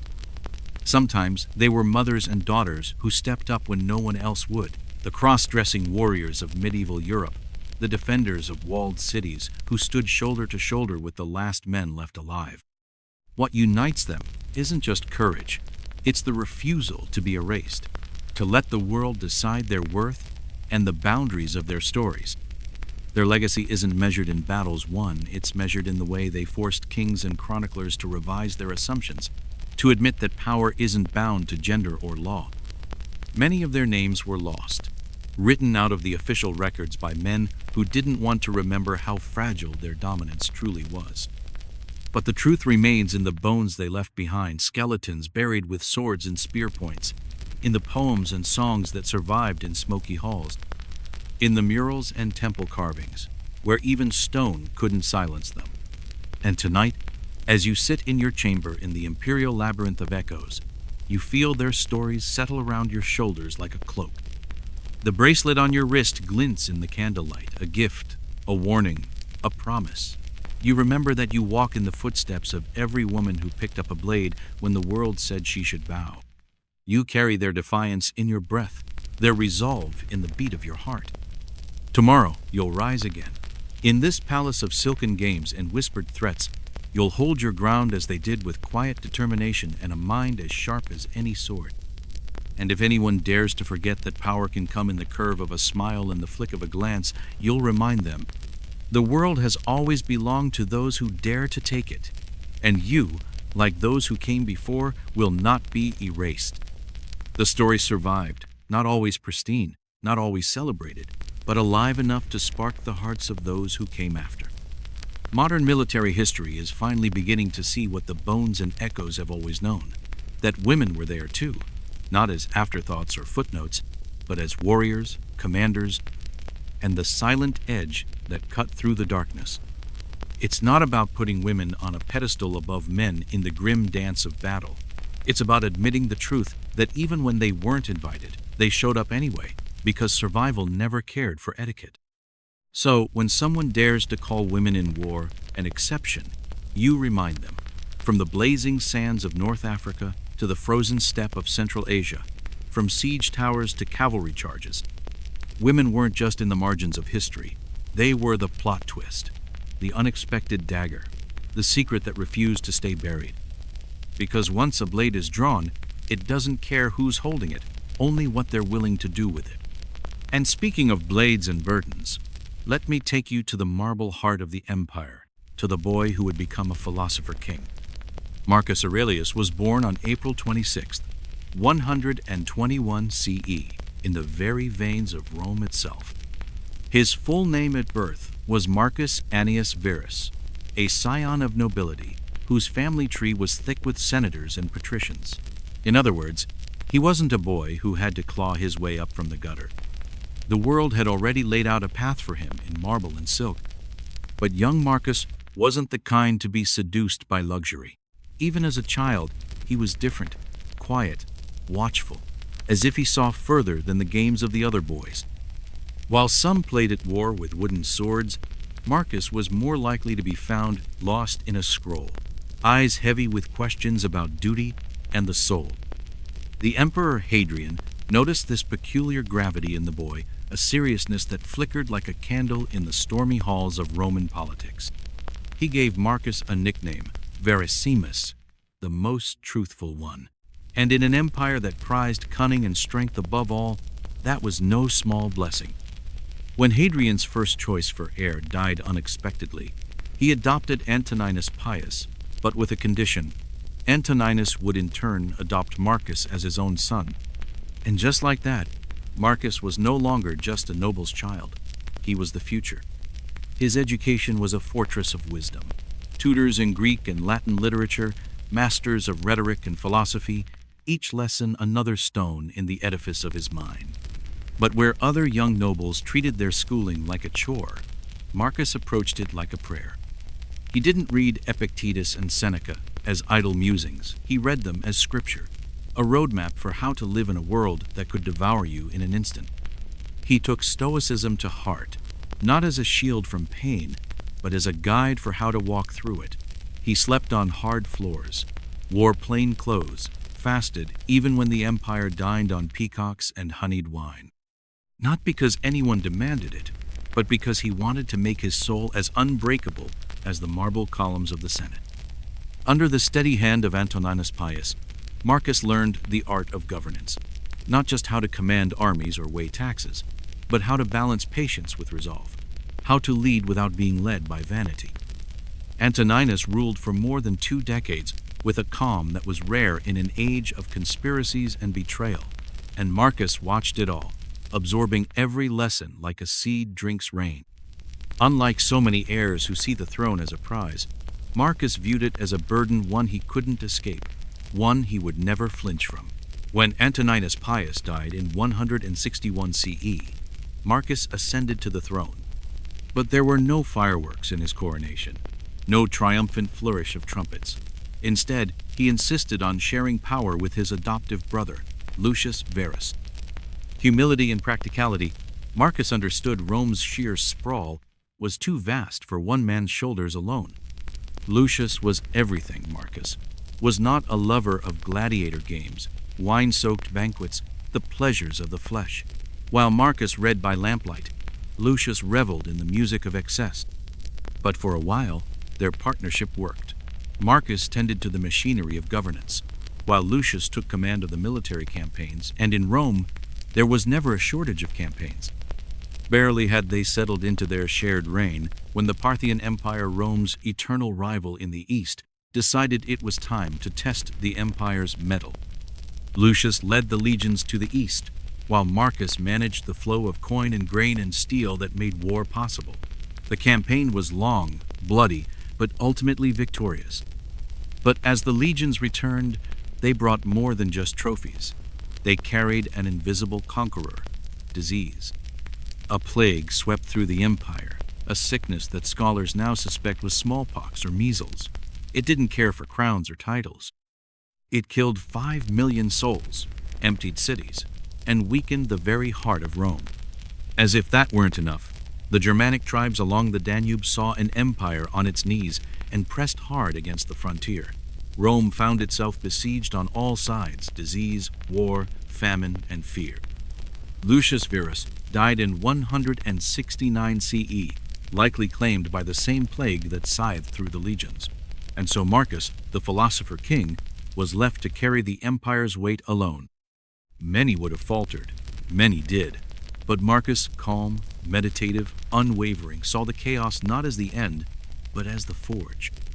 He turned inward, not to escape the world's fury, but to find the strength to meet it head-on. He didn't whimper or rage against the gods. He didn't retreat behind palace walls. He stood steady, his mind anchored in the stoic truths he'd spent a lifetime engraving into his heart. To Marcus, adversity was not the enemy, it was the test. A chance to live as he believed, to show that philosophy was not just words on a page, but a compass to steer by when the world was coming undone. So when you walk the marble corridors tonight, your thoughts drift not just to the warrior queens and the dagger-hidden heroines, but to the philosopher king who ruled not with fear, but with the quiet conviction that even in the worst of times, one could still choose the path of virtue. Because whether you're a girl in silk navigating the labyrinth of palace politics, a peasant girl in borrowed armor leading armies to victory, or an emperor fighting the darkness of plague and war, one truth remains. Power isn't about who you were born to be. It's about what you choose to stand for when everything else crumbles. And tomorrow, you'll rise again just as Marcus did, because the world has always belonged to those who refuse to yield. In the imperial labyrinth of echoes, you've come to understand that true power isn't always about conquest. Sometimes, it's about the quiet resolve to hold fast to your principles, even as the world burns around you. And nowhere is that lesson clearer than in the story of Marcus Aurelius, the philosopher king who wore his crown not as a symbol of triumph, but as a burden of duty. By the early 170 CE, Marcus had set aside the senator's flowing robes for the cloak of a soldier. The Germanic tribes, the Marcomanni, the Quadi, the Sarmatians, were pouring across the Danube like an unstoppable tide, their ambitions sharpened by the chaos of Rome's plague-racked defenses. But Marcus didn't sit safe in the marble embrace of palaces. He rode north to the cold, wet camps along the frontier. And there, in mud and blood, he became the kind of leader his philosophy demanded: present, watchful, unbreakable. He didn't delegate this crisis to lesser hands or watch from afar. He lived in the war camps among the tents and watchfires, where every dawn might bring a fresh assault. The emperor of the world, wrapped in the same coarse wool as his soldiers, breathing the same winter air, sharing the same risks. He slept on the ground. He rose with the frost. And in those endless months of struggle, he built something more enduring than any marble monument. He built an inner fortress. It was in this crucible that Marcus Aurelius began to write the work we know as Meditations. He didn't write it for the Senate. He didn't write it for posterity. He didn't even write it for his children. It was a private journal, a conversation with himself. In the still hours of night, as the wind howled and the fires flickered, he scribbled his thoughts, reminders of how to stay moral in an immoral world, how to keep calm when the earth itself seemed to shake. Where other emperors might have commissioned statues or built triumphal arches, Marcus Aurelius turned inward. He built a citadel of the mind, each reflection a stone, each line of philosophy a rampart against despair. You have power over your mind, he wrote, not outside events. Realize this, and you will find strength. That wasn't a military strategy. That was soul maintenance, the kind of maintenance that holds the line when the world frays at the edges. The wars were brutal, the Germanic tribes wily and desperate. They knew every forest path, every hidden glen. They didn't fight the way Rome liked, not in ordered lines, but in quick strikes and sudden retreats. So Marcus adapted. He reorganized his legions, shifted his tactics, and made the hard, pragmatic choices no senator in white robes ever wanted to admit, offering citizenship and military roles to slaves and foreigners in exchange for loyalty. Let the old guard grumble, Marcus didn't care. He needed every sword he could muster, no matter whose hand it came from. And yet, even in the teeth of war, he refused to become the tyrant Rome had always feared. His generals called for scorched earth, demanded blood for every inch of lost territory. But Marcus held to the Stoic path, measured, calm, resolute. When cities fell, he forbade unnecessary slaughter. When tribes laid down their arms, he offered not chains, but land and autonomy. He negotiated as fiercely as he fought, because he understood that real victory was measured not in the number of skulls at your feet, but in the peace you could forge from the ruins. The irony was never lost on him. Here was the man who prized tranquility, above all the philosopher who wrote of the virtue of stillness, now one of Rome's most battle-worn emperors. Yet he bore it all with a grim grace, refusing to let the mud of the front lines stain the clarity of his mind. He didn't seek conquest. He sought only to preserve what could be preserved, to defend the fragile light of civilization against the dark. In the evenings, when the battle horns fell silent, he would sit by the flickering candle and write. Meditations was not meant for public eyes. It was no speech to the Senate, or boast to the masses. These were reminders, armor for the soul, mantras against fear. Waste no more time arguing what a good man should be, he wrote to himself. Be one, simple, clear, the kind of truth that can steady a hand on the hilt of a sword. The wars would drag on for years, and the world around Marcus would wither, plague, famine, the endless tide of tribes testing Rome's borders. But his words in those pages, quiet, unassuming, written in the shadows of his own doubts, endure like a lighthouse in the storm. He reminded himself that fame was fleeting, that pleasure was hollow, that death was a debt all mortals pay. And in that acceptance, he found a clarity sharper than any Roman blade. He wasn't blind to the cost of it all. He wrote of anger his own, and the anger of those who turned to him for answers he didn't always have. He wrote of pride, the slow poison that could corrode even the strongest will. He wrote of despair, the black fog that crept in when the nights were too long and the casualties too many. But in every line, he pulled himself back to the Stoic ideal. Face the world as it is, not as you wish it to be, and through that, choose to remain just. He knew how history forgets even the greatest names. Soon you will have forgotten all things, he wrote, and soon all things will have forgotten you. But that wasn't a lament, it was a release. If the world's memory fades, then only your own integrity matters. Only the choice to be decent, even when no one sees. Meditations wasn't the first of its kind. The Stoics had been teaching these lessons for centuries. But in Marcus's hand, the words take on a fragile, luminous urgency. They're not cold instructions from a distant sage. They're the midnight confessions of a man who wore the empire's burdens on his back and still found time to wonder if he was enough. He wrote in Greek, the language of philosophy, his mind a bridge between Rome's iron fist and the quiet wisdom of old Athens. He read Epictetus like a prayer, quoted him like a friend. And in those pages, he left a map not for glory, not for victory, but for anyone who's ever felt the world crashing down and wondered how to keep going. Because that's what Meditations is at its heart. Not a manual for emperors, but for anyone who's ever had to find courage in the dark. And so, as you stand tonight in your quiet chamber, in the imperial labyrinth of echoes, the air thick with rose oil and the hush of centuries, you remember Marcus. You remember that power isn't measured in titles or triumphs. It's measured in how you face the storm, in how you refuse to let the mud of fear and despair pull you down. Tomorrow, the world will test you again with whispers, with politics, with the sharp bite of ambition's blade.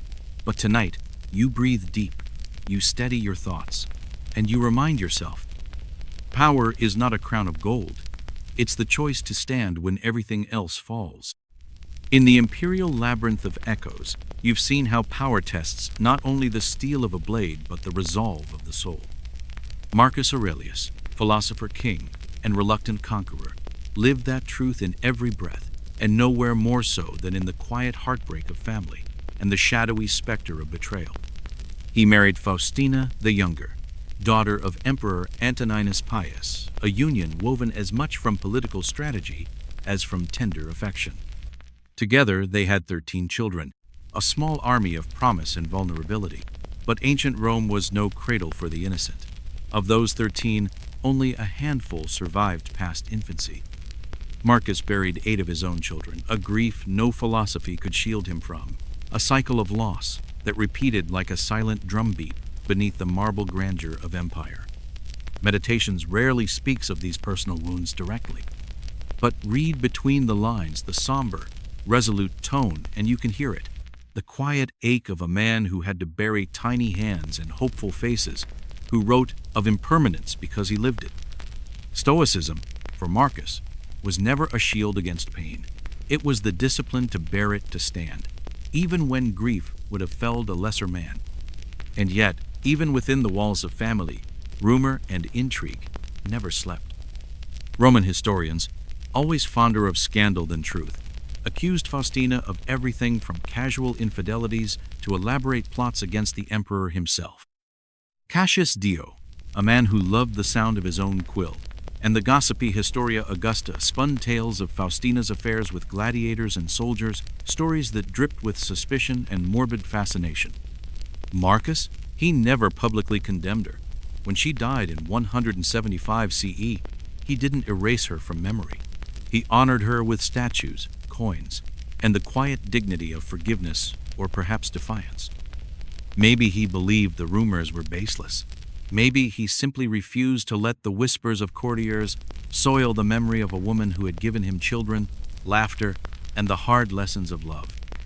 But even as Marcus wrestled with personal sorrow, he couldn't ignore the one surviving son who would inherit it all, Commodus, a boy born to power, but not to philosophy.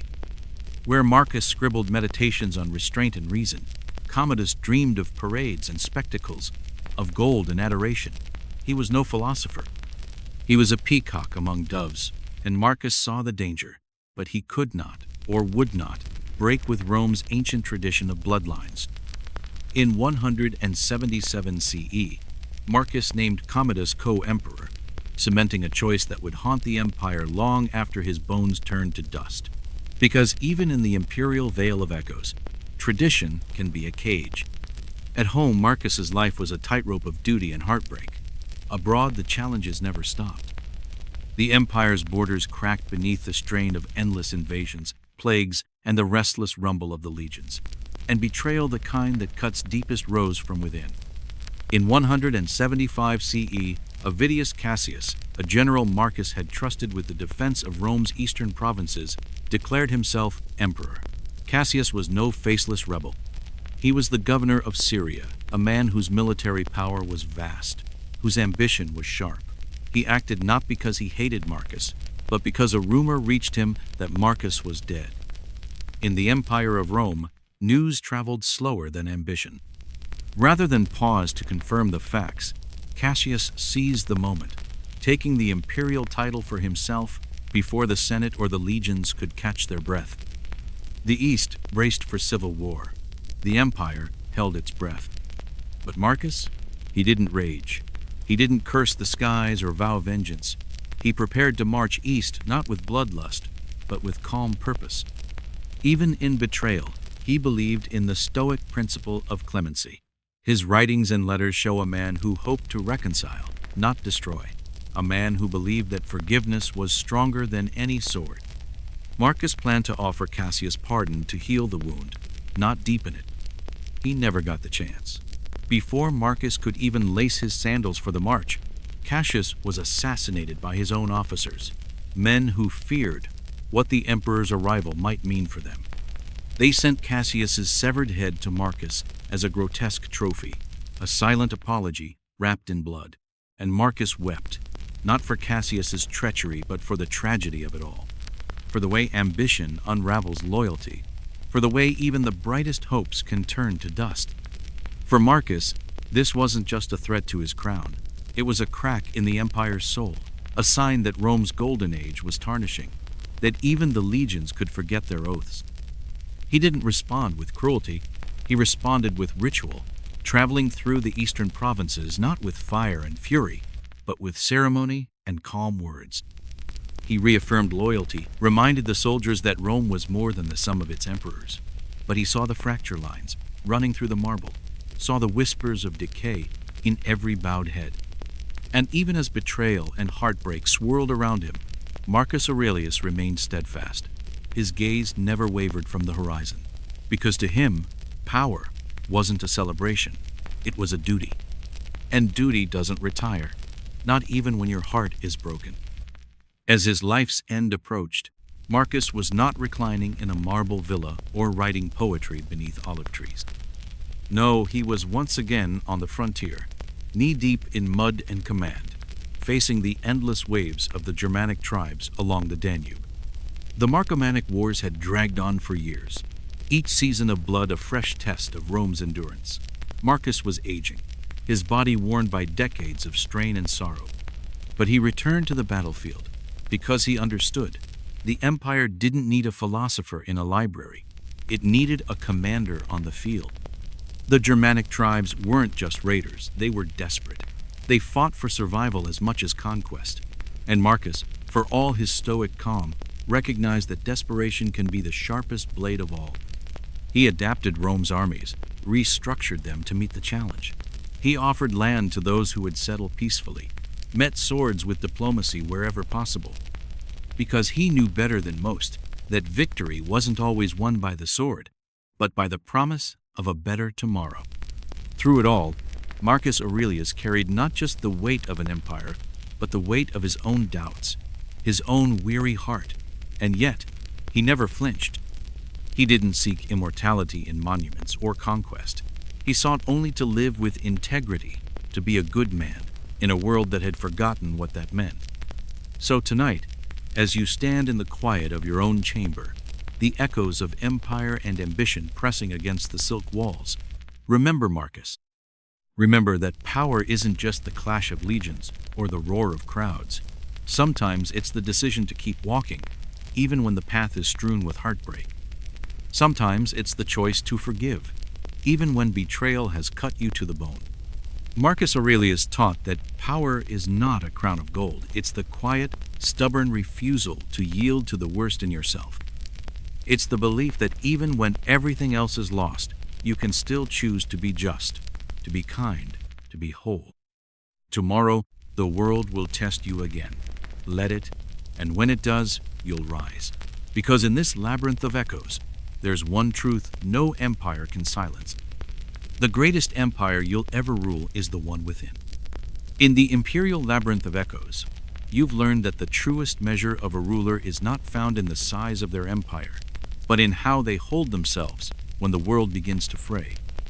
And as Marcus Aurelius faced the final chapters of his life, that truth became his final testament, not carved into marble, but etched into the quiet of his own mind. The Germanic tribes pressing at Rome's northern borders were not driven by conquest alone. They were being pushed south, part of a domino cascade of migrating peoples, a slow-motion avalanche that centuries later would bring the empire crashing down for good. But Marcus didn't live in centuries. He lived in days, And in those days, he did everything he could to hold the line. He rebuilt the frontier defenses, weaving a net of forts and watchtowers along the Danube. He resettled refugee tribes, forging alliances where Rome's legions could not reach. And even as his body began to fail, the chill of the north sinking deep into his bones, he still took up his pen, writing quiet reminders to himself that death, like all things, was part of the natural order. Do not act as if you were going to live 10 years, he wrote in one of those final entries. Death hangs over you while you live, while it is in your power. Be good.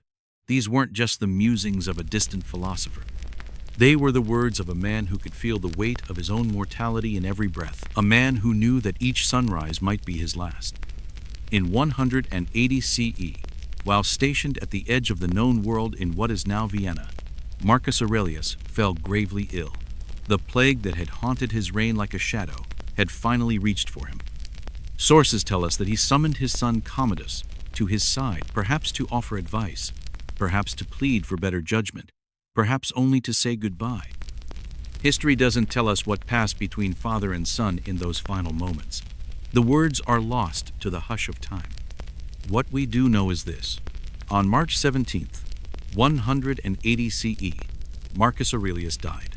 There was no triumphal parade, no final speech to the Senate, just a dying emperor in a cold northern outpost, surrounded by soldiers, not senators, the same men he had shared bread with, fought beside, and led through years of blood and frost. His death marked more than the end of a man. It marked the end of what historians would call the Pax Romana, the long Roman peace that had, for generations, kept the empire's heart beating in a world of steel and empire. With Marcus's final breath, Rome's golden age flickered and began its long decline, not with a roar, but with the quiet closing of a philosopher's eyes. Marcus Aurelius had spent a lifetime preaching discipline, moderation, and reason. So naturally, the gods handed him Commodus. If Marcus was the philosopher king, Commodus was the arena prince, a man who didn't want to rule, only to revel. Commodus was only 19 when he inherited the empire, but he was already a man of appetites and illusions. Where Marcus had seen power as a sacred trust, Commodus saw it as a stage. He dressed himself in the hide of Hercules, parading through Rome like a living myth, calling himself the Roman Hercules, as if the world had been waiting for him to step from the legends. He didn't just play at heroics. He stepped into the arena, fighting gladiators for the thrill of the crowd. Bread and circuses became the empire's anthem, while the Senate watched in horror as the dignity of Rome was drowned in the roar of bloodlust and pageantry. For historians, it's the eternal question: why did Marcus wise, measured, endlessly self-critical leave the empire to a man like Commodus? Was it blindness, born of a father's love? A refusal to see what was so plainly before him? Or was it something deeper, an unwillingness to break with the ancient Roman belief that blood, not merit, made a ruler? The truth is that Marcus had choices. He could have named a general, a statesman, anyone but his son. Nerva had done so before, adopting Trajan to bring strength to the empire. But Marcus didn't. He named Commodus co-emperor in 177 CE, perhaps hoping that the weight of responsibility would shape the boy into a man worthy of the purple. It didn't. And it's one of history's bitter ironies. The man who wrote Meditations, that quiet monument to wisdom and self-control, could not or would not see the ruin his own bloodline would bring. Marcus was not blind to Commodus's flaws. In his writings, there are hints of frustration, of fear warnings against pride, against flattery, against the creeping rot of self-indulgence, warnings that Commodus seemed to embrace like a lover. Still, Marcus never turned away. Whether it was love, tradition, or simple exhaustion, he passed the torch. And in Commodus's hands, that torch became a funeral pyre. Commodus's rule was everything Marcus had feared and more. Where his father had stitched the empire together with measured calm, Commodus tore it apart with egotism and paranoia. The Senate became an afterthought. Rome itself became a circus, a kingdom of spectacle where every day was a performance and every dissenting voice was silenced. Assassinations, conspiracies, and executions followed, each one another crack in the marble that Marcus had spent a lifetime patching. And when Commodus was finally murdered, strangled in his bath by his own wrestling partner Rome, was plunged into the chaos of the year of the 5 emperors. An empire that had once seemed eternal now looked as fragile as the glassy calm of a river at dawn. Yet even in this final betrayal, there is a stoic lesson. Marcus had always known that you can't control the future, only how you meet it. He had faced invasions, plagues, and heartbreak. And through it all, he never let the darkness inside him grow deeper than the darkness outside. He didn't chase immortality through marble statues or endless conquest. He left behind something far rarer, a mind laid bare in the pages of meditations, a testament not to empire, but to endurance. It was written in plain Greek, no titles, no bombast, just the quiet thoughts of a man who knew that life's only real glory lies in how you meet each moment. And tonight, as you sit in your own chamber, a place of hushed echoes and whispered ambitions, you remember Marcus.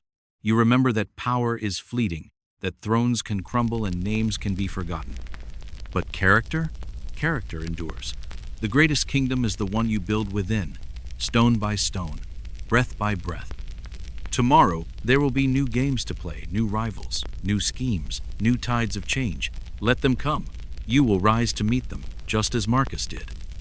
Because the final lesson of the philosopher king is that the soul's empire, the empire of dignity, of compassion, of self-mastery, cannot be conquered by any army or undone by any heir.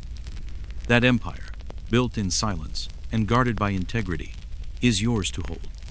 In the imperial labyrinth of echoes, you've come to understand that legacy isn't just about the monuments you leave behind or the power you wield.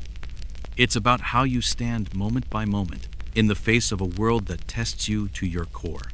Marcus Aurelius knew that truth better than most. Do every act of your life, he wrote, as though it were the very last act of your life. Not because he expected to die with every dawn, but because he understood that every breath was a choice, and every choice a final testament to the person you decided to be. Those words didn't fade into the dust of ancient Rome. They survived, whispered in council halls, scribbled in the margins of monastery books, echoed in the minds of modern thinkers. Statesmen, CEOs, athletes, and therapists still reach for Marcus Aurelius when the world's weight presses too hard. Why? Because he didn't speak from a throne. He spoke like a man. A man who had power but refused to let that power turn him to stone. A man who wrestled with his own impulses as fiercely as he wrestled with the enemies of his empire. His legacy, though, is tinged with bitter irony. For all his wisdom, his reign marked the slow unraveling of Rome's golden age. His son, Commodus, would turn that unraveling into a spectacle, and the emperors who came after would rarely match Marcus's quiet dignity. It was as if Marcus was the empire's final heartbeat of moral clarity, the last flicker of a lamp before the darkness claimed the corners of the room. And perhaps that's the most haunting part of his story, that the man who understood the impermanence of all things left behind something strangely permanent. The empire crumbled, his bloodline faltered.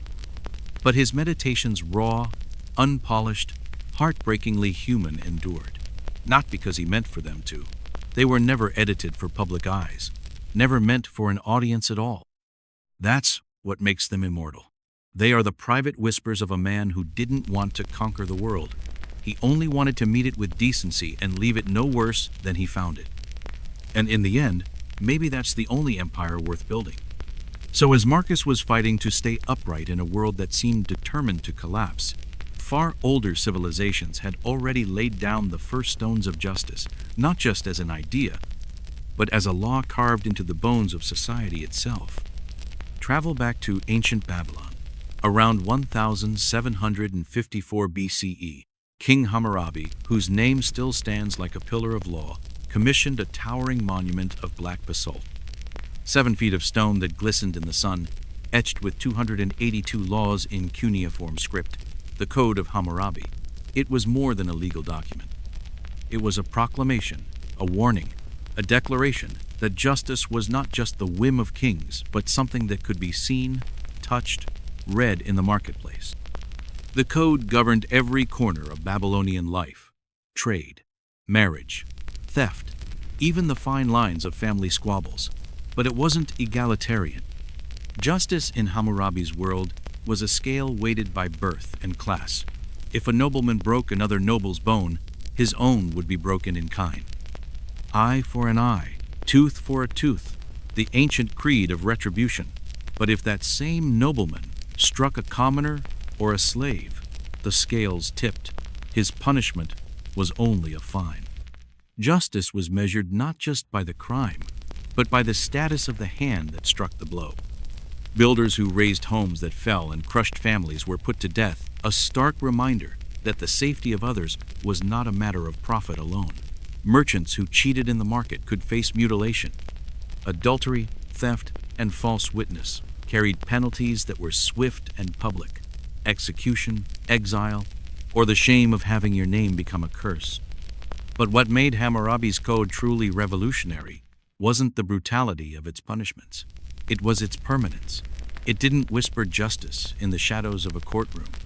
It declared it in the open, carved in stone for all to see. Above the lines of law, the carving of Hammurabi himself receiving divine authority from Shamash, the sun god and god of justice. It was both law and propaganda, a promise and a threat. In a world where kings claimed the right to rule by blood and conquest, Hammurabi's code said, "The law is bigger than any man, even the one who wields the scepter." And though the empire of Babylon has long since crumbled to dust, that idea that law can be written, standardized, seen echoes through every court that has ever weighed guilt and innocence. Meanwhile, in the lands where the Nile stretched out like a jeweled ribbon, the ancient Egyptians had a different idea of justice. They called it Maat, not just a goddess, but the very principle of cosmic balance. Truth, harmony, and moral order weren't just laws for the living. They were the breath of the universe itself. Pharaohs ruled as stewards of Maat. Their scepters weren't just emblems of power, they were reminders that every judgment, every decision, had to echo the balance that held the stars in place. There was no singular, chiseled code like in Babylon. Justice in Egypt was more fluid, more personal, a conversation between the living and the divine. When disputes arose, judges, often priests or high officials, didn't consult a slab of laws. They listened, weighed, and measured each case by the scales of Maat. It made for decisions that were nimble, adaptive, sensitive to the shifting winds of circumstance. But it also meant that justice could be subjective, bent by the weight of the speaker's social standing or the mood of the judge who heard the case. Courtrooms in Egypt were both formal and theatrical.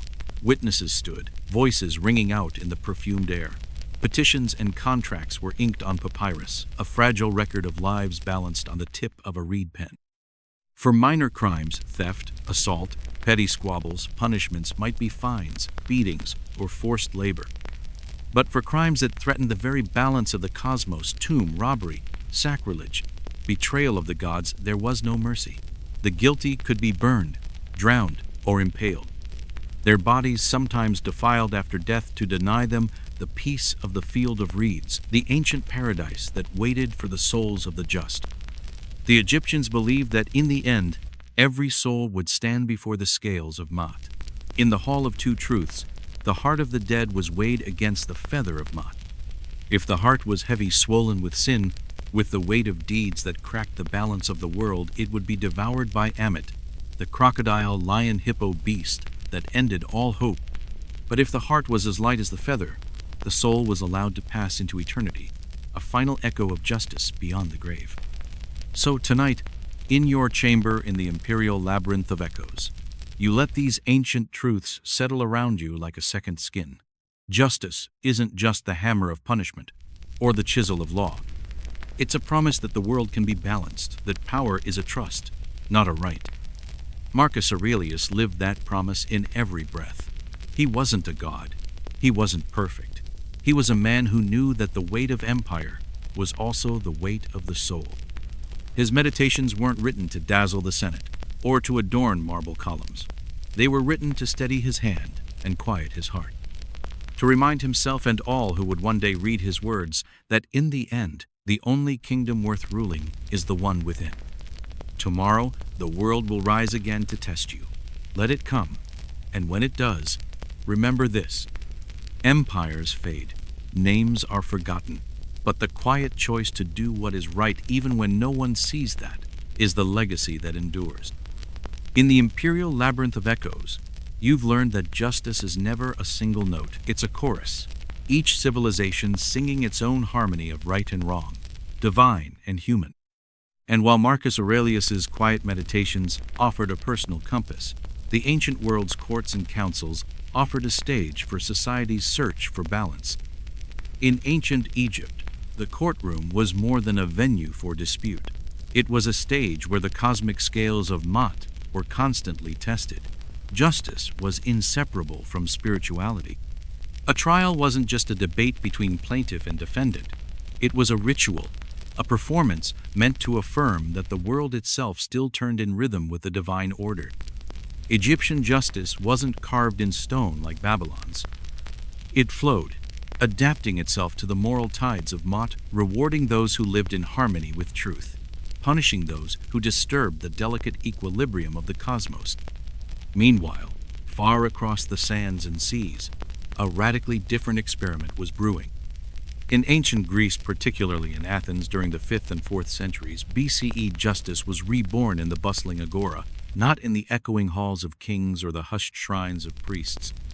It was an idea that would echo down the centuries, justice as a civic responsibility.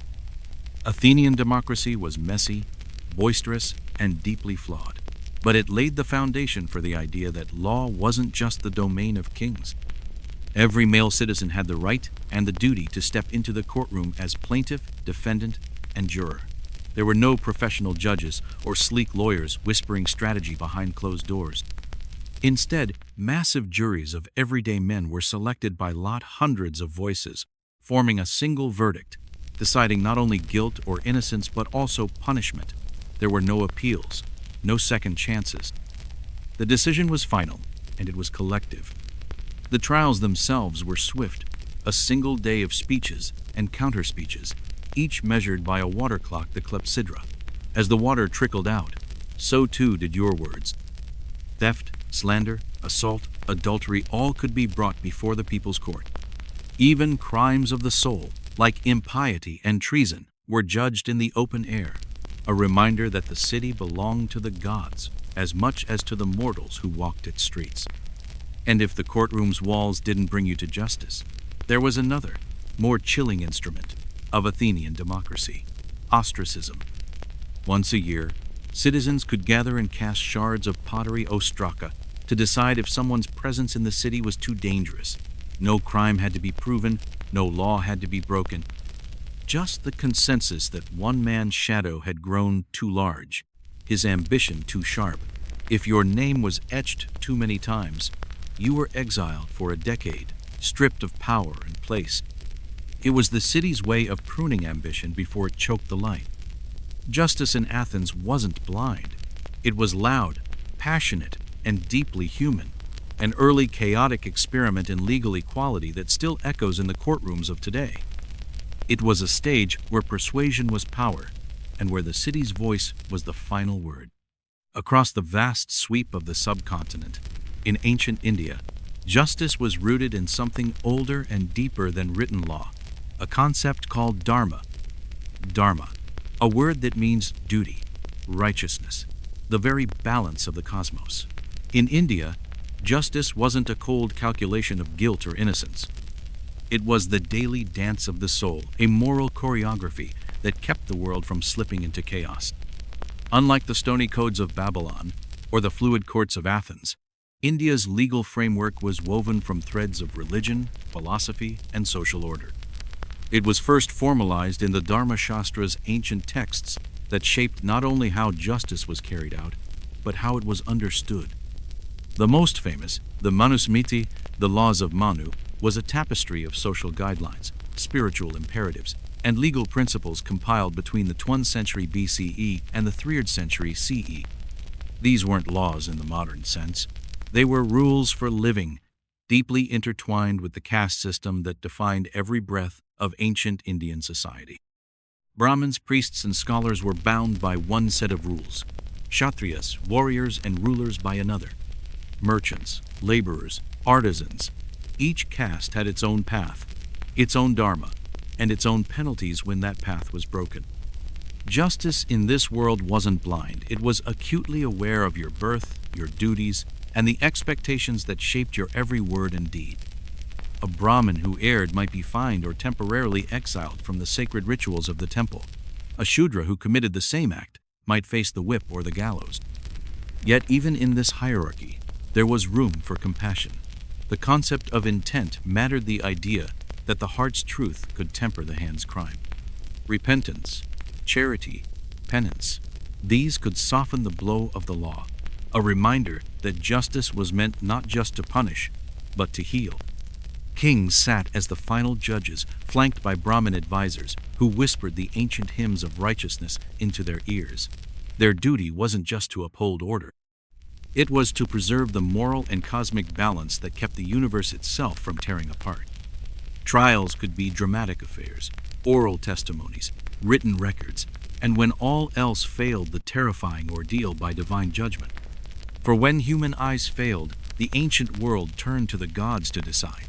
One of the most primal, visceral forms of justice was the ordeal, a moment when the human court surrendered to the divine. In India, these ordeals were tests of body and spirit. When witnesses faltered, when evidence vanished into rumor, the accused might be forced to hold a red-hot iron in their bare hands or walk barefoot across burning coals. Or they might be told to plunge their hand into boiling oil, to pluck out a stone from the bubbling cauldron. If the hand emerged unburnt, the gods had spoken. Innocence declared by fire. These trials weren't mere punishments. They were a final, desperate prayer to the divine, a belief that when human judgment wavered, the gods would lift the veil and reveal the truth. So tonight, as you walk through the imperial labyrinth of echoes, where every whisper is a reminder that power is both a gift and a curse, remember these ancient truths. Justice is never a single story. In Egypt, it was cosmic balance. In Babylon, it was the chisel of the king. In Greece, it was the shout of the people. In India, it was Dharma, the heartbeat of the universe. And above all, remember this: even in the quiet corners of history, where the names have been worn smooth by time, the idea of justice endures not as a monument, but as a promise. A promise that the world can be balanced. That power is meant to serve, not devour. That the soul's empire, like Marcus's own, can never be taken by force. Tomorrow, the world will test you again. Let it come. You will rise with reason as your armor, compassion as your sword, and the quiet knowledge that in the end, the scales will find their balance. In the imperial labyrinth of echoes, you've learned that when human judgment falters, when truth hides itself in whispers and shadows, the ancient world often turned to the gods. Justice wasn't just a matter of human minds or human hands. It was something older, deeper, more primal, a cosmic game played out with pain as the wager and the soul as the prize. The practice of trial by ordeal was a testament to that ancient faith in the divine, and a testament, too, to the fragility of human systems of law. When human reason could not pierce the fog of doubt, ordeal was the last resort, a desperate appeal to the judgment of the gods themselves. In Babylon, that faith took the shape of rivers and sacred waters.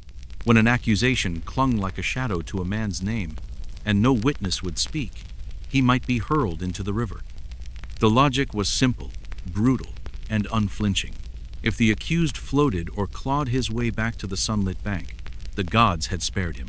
He was innocent, exonerated by the sacred currents. If he drowned, the gods had spoken their judgment, and mortal punishment was no longer needed. The river's depths would claim him a final silence that even the harshest judge could not surpass. The river ordeal reflected an ancient Babylonian belief that water itself was a judge, sacred, impartial, and merciless. It was no human courtroom with murmuring juries or scribes scratching notes. It was the world's first tribunal, older than kings, older than writing.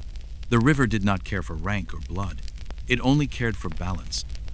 In ancient India, the Dharma Shastras spoke of similar rites of ordeal, woven from the threads of Dharma, the cosmic order that demanded harmony in every breath. Here, the trials took forms that pushed the boundaries of body and soul.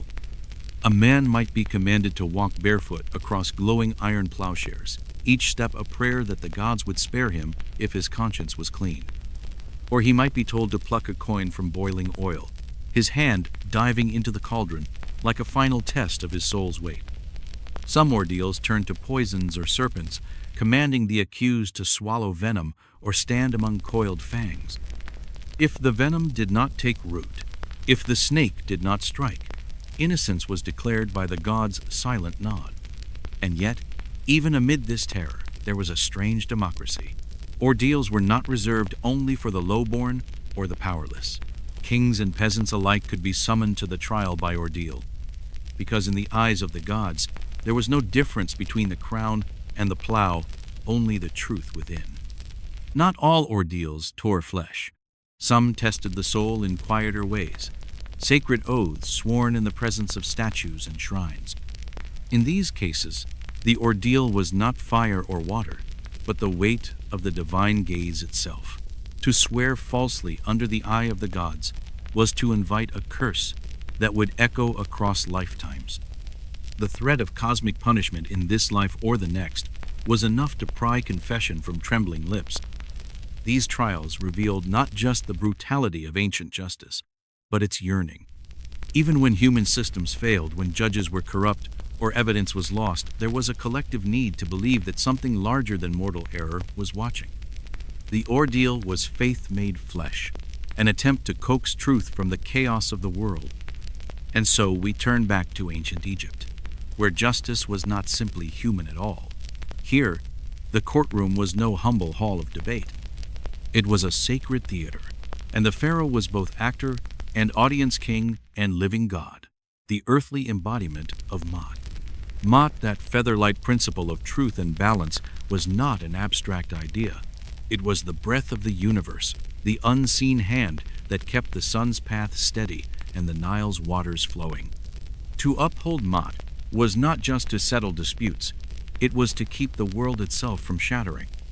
The pharaoh was not just a ruler, he was a living promise that the balance of the cosmos would be preserved even in the petty squabbles of mortals. His word was law not because he was a tyrant, but because he was the axis around which the world turned. To defy the pharaoh was to risk tipping the world into chaos. But the pharaoh did not rule alone. Egypt's justice was a web, a delicate, elaborate bureaucracy that stretched from the halls of the royal palace to the dusty thresholds of village elders. Magistrates, priests, scribes, they carried the pharaoh's will into every corner of the land. And in their scrolls of papyrus, written in the curling strokes of hieroglyphs, they recorded the endless dance of human failing and divine expectation. Courtrooms in ancient Egypt were as varied as the lands they served. In small villages, a council of elders might gather beneath the shade of date palms to hear disputes over boundary stones or borrowed grain. In the city's Thebes, Memphis, the glittering capital of Pharaoh's court judgment halls echoed with the murmur of petitioners, the rustle of scribes' reeds scratching words into immortality. Trials blended performance and testimony. Plaintiffs and defendants spoke their truths, weaving arguments with the weight of Ma'at itself. Witnesses stepped forward, their memories and their souls on the line. And all the while, scribes captured every word, their styluses dancing across the papyrus with careful precision. False accusation was no small sin. If proven, the liar would face the same punishment he sought to bring upon another, a mirror of cruelty turned back upon the guilty heart. Punishments in Egypt were as varied as the Nile's moods. Fines, restitution, forced labor in the pharaoh's projects, flogging for lesser crimes, the sting of reeds lashing out in Ma'at's name. For crimes against temples or tombs, those sacred places where the living met the dead, there was no mercy. Execution, exile, or worse, the erasure of your name from every wall, a fate more feared than death itself. Yet, for all its severity, Egyptian justice was not without mercy. Confession could lessen the weight of guilt. A wrongdoer who stepped forward to admit his crime could find a path back to Mot's grace, a chance to restore the balance he had broken. Justice was harsh, but it was also a chance to heal. The Pharaoh himself was the final judge. His word could overturn any verdict, pardon any soul, rewrite any law, but he was not meant to be a tyrant. He was expected to rule with fairness, to be both shepherd and sword, guardian and judge. A pharaoh who lost sight of Mot was no pharaoh at all, because in the eyes of the gods, justice was not about fear. It was about harmony. So tonight, as you sit in your own chamber, a place woven from whispers and candlelight, remember the trials of the ancient world. They were brutal, yes, but they were born from a truth we still chase in every courtroom and every quiet moment of conscience, that the world must be balanced, that power is a trust, that every verdict echoes not just through the lives it touches, but through the very soul of the world. Tomorrow there will be new trials. Let them come. Let the river test your heart. Let the fire weigh your soul. And when it does, remember, true justice is never just a law or a punishment. It is a promise to the world, to the gods, and to yourself that the scales will one day find their balance. In the imperial labyrinth of echoes, you've discovered that justice wears many masks. It can be the thunderous decree of a pharaoh, or the silent judgment of a river's depths. But in ancient Greece, especially in democratic Athens, justice was something else entirely. It was a chorus of voices, a public performance, a mirror in which every citizen could see himself reflected. The Athenian experiment was bold and unprecedented. Justice was no longer the exclusive domain of kings, priests, or the gods themselves. It became the heartbeat of the city, shared and enacted by the people. In the marble-paved squares of Athens, in the shadow of the Parthenon and the crowded markets of the Agora, justice was not handed down. It was debated, contested, and constantly redefined by the very citizens who lived beneath its banner. The administration of justice in this restless city rested on two great pillars, the ecclesia and the heliaea. The ecclesia was the citizen assembly, a gathering of men who spoke for the city as a whole, who shaped its laws with the steady rhythm of debate and the sharp sting of oratory. In that crowded space, laws were not whispered by scribes or carved in the solitude of kings. They were proposed, argued, and voted upon in the bright, open air. The heliaea, by contrast, was a massive popular court, a place where justice was not the privilege of a few, but the duty of many. Here, citizens over the age of 30 were drawn by lot to serve as jurors.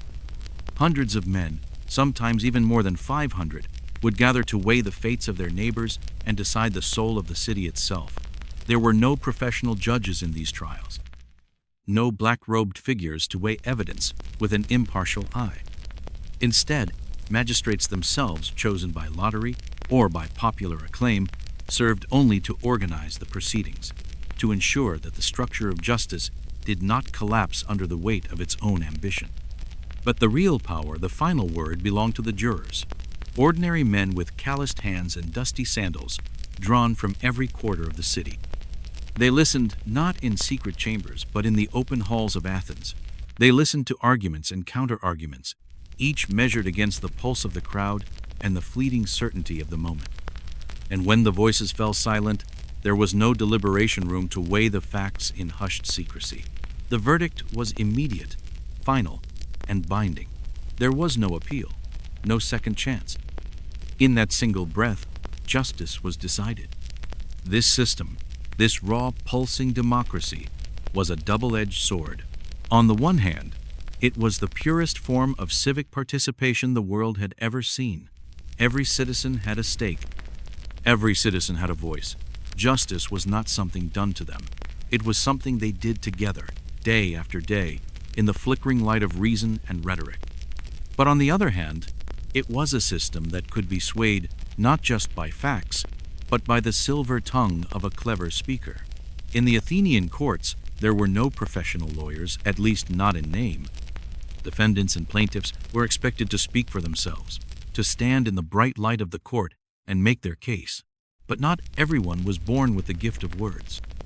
Those who could afford it would hire skilled orators, logographers, who crafted speeches with all the elegance and poison of a dagger's edge. In Athens, rhetoric was everything. A single phrase, a well-timed pause, a tear that glistened in the right moment, these could weigh more heavily than any piece of evidence. The city that prided itself on equality was, in the courtroom, a place where persuasion was the highest coin. And when the city itself felt threatened, when rumors of tyranny or corruption began to swirl like autumn leaves, there was another tool in the Athenian arsenal: ostracism. Once a year, the citizens gathered in the agora, each armed with a single potsherd and ostracon. On that fragment of clay, they could scratch the name of any man whose ambition seemed too bright, whose power too sharp. No trial was needed. No defense could be mounted. If enough names were cast, the sentence was exile, 10 years away from the city's heart, stripped of influence and title. Ostracism was not a punishment for a crime. It was a political ritual, a bloodless purge meant to keep the roots of democracy free from the choking vines of personal power. It was a reminder that in Athens, no one was above the people's will, not even the most golden-tongued or silver-blooded of them all. Yet for all its flaws and its fervor, Athenian justice was something unique in the ancient world. It was an early experiment in legal equality, chaotic, imperfect, but driven by the radical idea that every citizen could be trusted to weigh the fates of others. It was a system that refused to let the law become the tool of a single ruler or a priestly caste. Instead, it was placed in the hands of the people, a living law, as changeable and passionate as the city itself. And so tonight, as you sit in the flickering light of your own quiet chamber, think of those ancient Athenian courts, of the crowds who gathered to hear arguments, of the potsherds clinking together in the baskets of scribes, of the man who stood alone in the center of it all, his words, his only armor, his voice, the final measure of his fate. In the imperial labyrinth of echoes, you understand now that justice can be many things. It can be the iron weight of an ordeal, the soft voice of a pharaoh, or the thunder of a crowd's applause. In Athens, it was a mirror showing the city not just what it was, but what it believed it could be. Tomorrow, the world will challenge you again. Let it. Let your voice be steady and your words be true. Because in the end, justice is not just a verdict. It's the soul of a city and of a person laid bare for all to see. In the imperial labyrinth of echoes, you've learned that justice, like water, takes the shape of its vessel. In ancient Greece, it was a stormy sea of voices, churning with passion and debate. In ancient India, it was a quiet river winding through the soul, carrying with it the invisible weight of every thought and deed. The Greek system, for all its imperfections, was a living testament to the power of collective voice. Here, justice was not handed down by a single figure cloaked in divine authority. It was shaped by the chorus of citizens, each man a note in the city's grand melody. The courtroom in Athens was a stage, and every trial a public performance. There, justice was not just a verdict, it was a spectacle, a dance of words and gestures where every man had a part to play. In this drama, the citizen was both judge and actor, his vote not just a decision, but a declaration of what the city believed itself to be. Rhetoric was the sword and shield. Clever speech could sway a jury of hundreds, and even the humblest of men found his voice carried weight he'd never known. Justice belonged to the people, not to the gods or kings. It was messy, emotional, and sometimes brutally unfair. But it was also revolutionary, a shimmering glimpse of a world where law was not the property of rulers, but the shared breath of the city itself. Yet, as you walk through these memories of ancient Greece, you find your path twisting once more eastward, into the sacred hush of India's temples and the quiet murmur of its ancient texts. Here, justice was not a noisy stage or a river that judged by drowning. It was a thread woven into the very fabric of the universe. In India, the idea of karma stood like a silent, watchful guardian. Karma was not a courtroom or a sentence handed down by mortal judges. It was a law older than kings and scribes the belief that every action, every thought carried weight. A thief might escape the reach of a king's justice, but he would not escape the universe's careful ledger. Every good deed was a seed that would blossom into future joy. Every misdeed, a poison that would flower into suffering, whether in this life or the next. Karma was not a human law. It was a moral law, etched into the soul of the world itself. It didn't rely on guards or magistrates. It required only the quiet certainty that nothing, no matter how small, was ever truly forgotten. And yet, India's justice was not all whispers and cosmic echoes.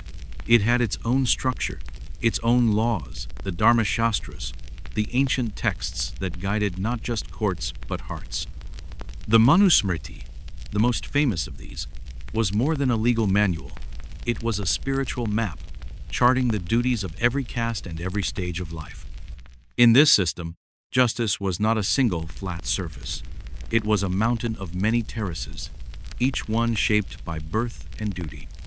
Brahmins, the priests and teachers, bore a different burden than the Kshatriyas, the warriors and kings. Merchants, laborers, artisans, each caste carried its own dharma, its own path to walk. Justice in this world was not blind. It was intensely aware of who you were and what the universe expected of you. For the kings of ancient India, this was both a privilege and a peril. To rule was to uphold dharma, to be not just a leader of armies, but a keeper of cosmic balance. A king who failed in this duty risked more than the wrath of his subjects. He risked the anger of the universe itself, a spiritual reckoning that no army could fight. In the courts of India, this fusion of law and spirit was everywhere. Trials might involve witnesses and scribes, but they were never only about evidence and argument. They were also a dance of intent and repentance, a chance for the wrongdoer to find a path back to harmony. Confession and atonement could soften the harsh edges of punishment, a recognition that justice was not just about retribution, but about restoring the balance of the soul. And when human evidence faltered, the gods were still called to judge.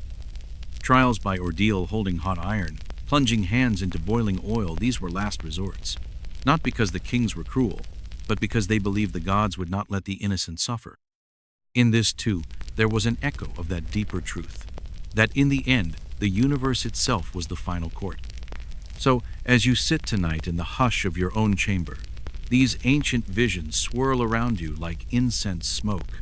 You see the bustling courts of Athens, where words crackled like lightning in the air. You see the quiet halls of India's Dharma, where every footstep was weighed by the soul's shadow. And you understand that justice is never just about laws or punishments. It is about the stories we tell ourselves about who we are and what we owe to each other. The Greek courts gave every man a voice, but they also gave power to those who could speak the loudest. They taught the world that justice should be shared, but they also showed how easily words can be twisted into weapons. The Indian Dharma taught that justice was more than a human institution, that it was written in the stars and the soil. But it also taught how easily birth and status could become cages. And yet, in these ancient systems and all their contradictions, there was a kind of rough, aching beauty. The Greeks believed that law was the city's soul, a shared promise that bound them together. The Indians believed that justice was the soul of the universe, a promise that stretched across lifetimes. Both were flawed, both were human, but both were born from a hunger for something higher than power.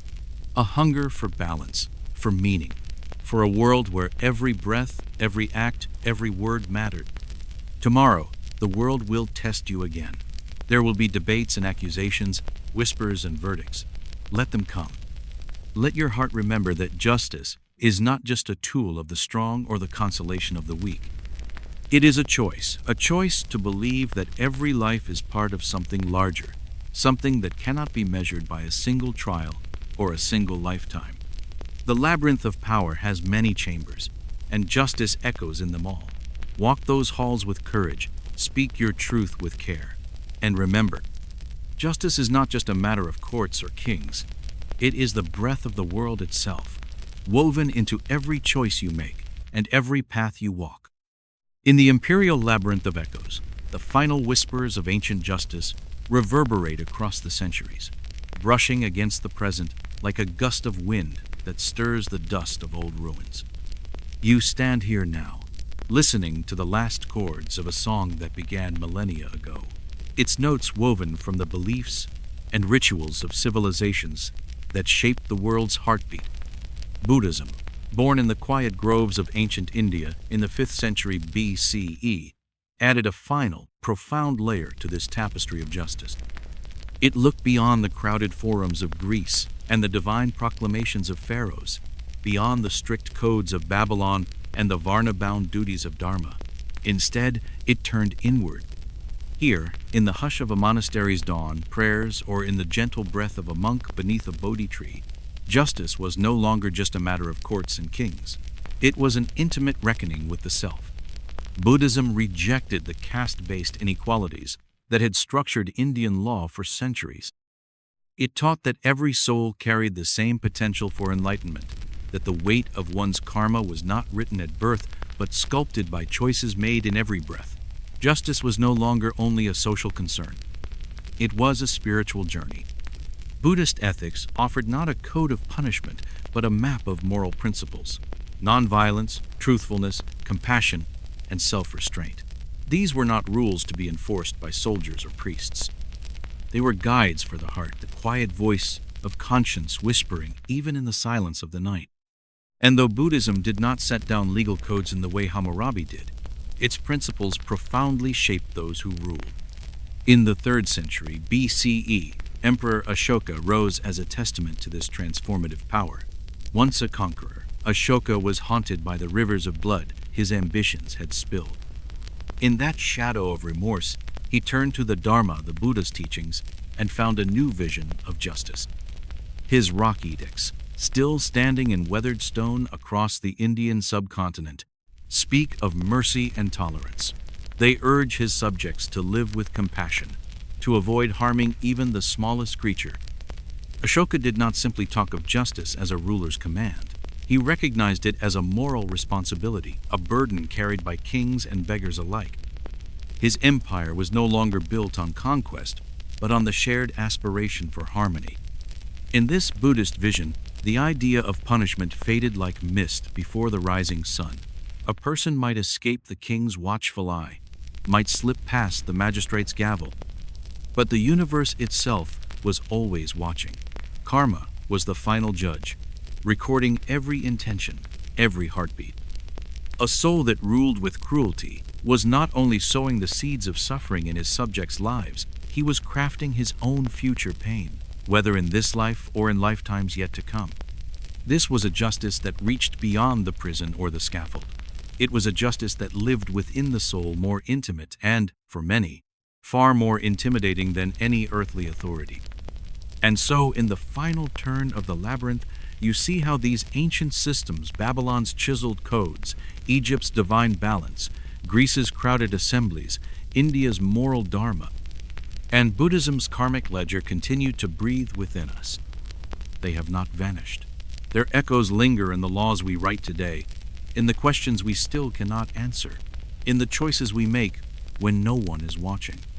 Babylon gave us the first vision of law as something to be seen, carved in public stone so that every eye could witness its promise. It was the birth of the idea that justice should be consistent, known, and enforced by the state. Even now, the principle of an eye for an eye remains part of our debates, a symbol of both proportionate punishment and the dangerous seduction of vengeance. Egypt offered a different vision, justice not just as order, but as cosmic harmony. The pharaoh was the living link between heaven and earth, and his rule was a reflection of Maat, the principle of truth and balance. In this, we see the first glimmers of restorative justice, the idea that punishment alone is never enough, that the goal of law is to restore the balance of the world and the soul. Greece, in its bustling assemblies and noisy courts, showed the world that justice could be a shared duty, a conversation among citizens. Trial by jury, public debate, the right to speak and be heard, these seeds took root in Athens and have since blossomed in every courtroom where a jury weighs the fate of a life. India layered with dharma, and karma added a dimension of justice that was deeply spiritual. It reminded the world that the law is not just a set of rules. It is a mirror of our moral selves, an invitation to consider not only what we do, but why we do it. And even today, Indian law reflects this layered past British colonial codes woven together with ancient customs and religious traditions, a living testament to the endurance of the old ways. These ancient systems were far from perfect.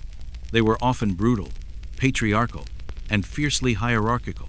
In Babylon, the rich man's bone was protected more carefully than the peasant's life. In Greece, only free men could raise their voices in court, while women and slaves were silent in the wings. In India, caste decided what justice meant for you, a vision of balance that too often left the lowest bound in chains. But within these flawed systems burned the same questions that still haunt us. Who defines justice? Is it the king's command, the assembly's consensus, or the moral whisper of the soul? Should the law be equal for all, or should it bend to the weight of tradition, of duty, of birth? When is punishment enough, and when does mercy demand to be heard? We still carve our laws in stone figuratively, if not literally. We still gather in bright halls to argue and decide, to weigh the scales of justice with trembling hands. We still wrestle with the same tension that pulsed through the temples of Egypt and the forums of Athens, the tension between power and fairness, between the cold weight of law and the warm breath of mercy. In the imperial labyrinth of echoes, you have seen it all. And now, as you stand at the threshold of your own time, you carry the weight of those ancient questions in your heart. Justice is not only a matter of codes or courts, it is a choice, a promise we make to each other, and to the quiet voice within us that knows what is right, even when the world does not. And so tomorrow, when the world calls you to judgment, in whatever small way it does, remember the lessons of the old empires. Remember that justice begins not in the halls of power, but in the soul's quiet resolve to walk the path of truth and balance. Let your words be measured, let your heart be open, and let your choices echo in the labyrinth that connects every age, because the search for justice, as you now know, is as ancient as the first word spoken in anger and as eternal as the breath of the world itself.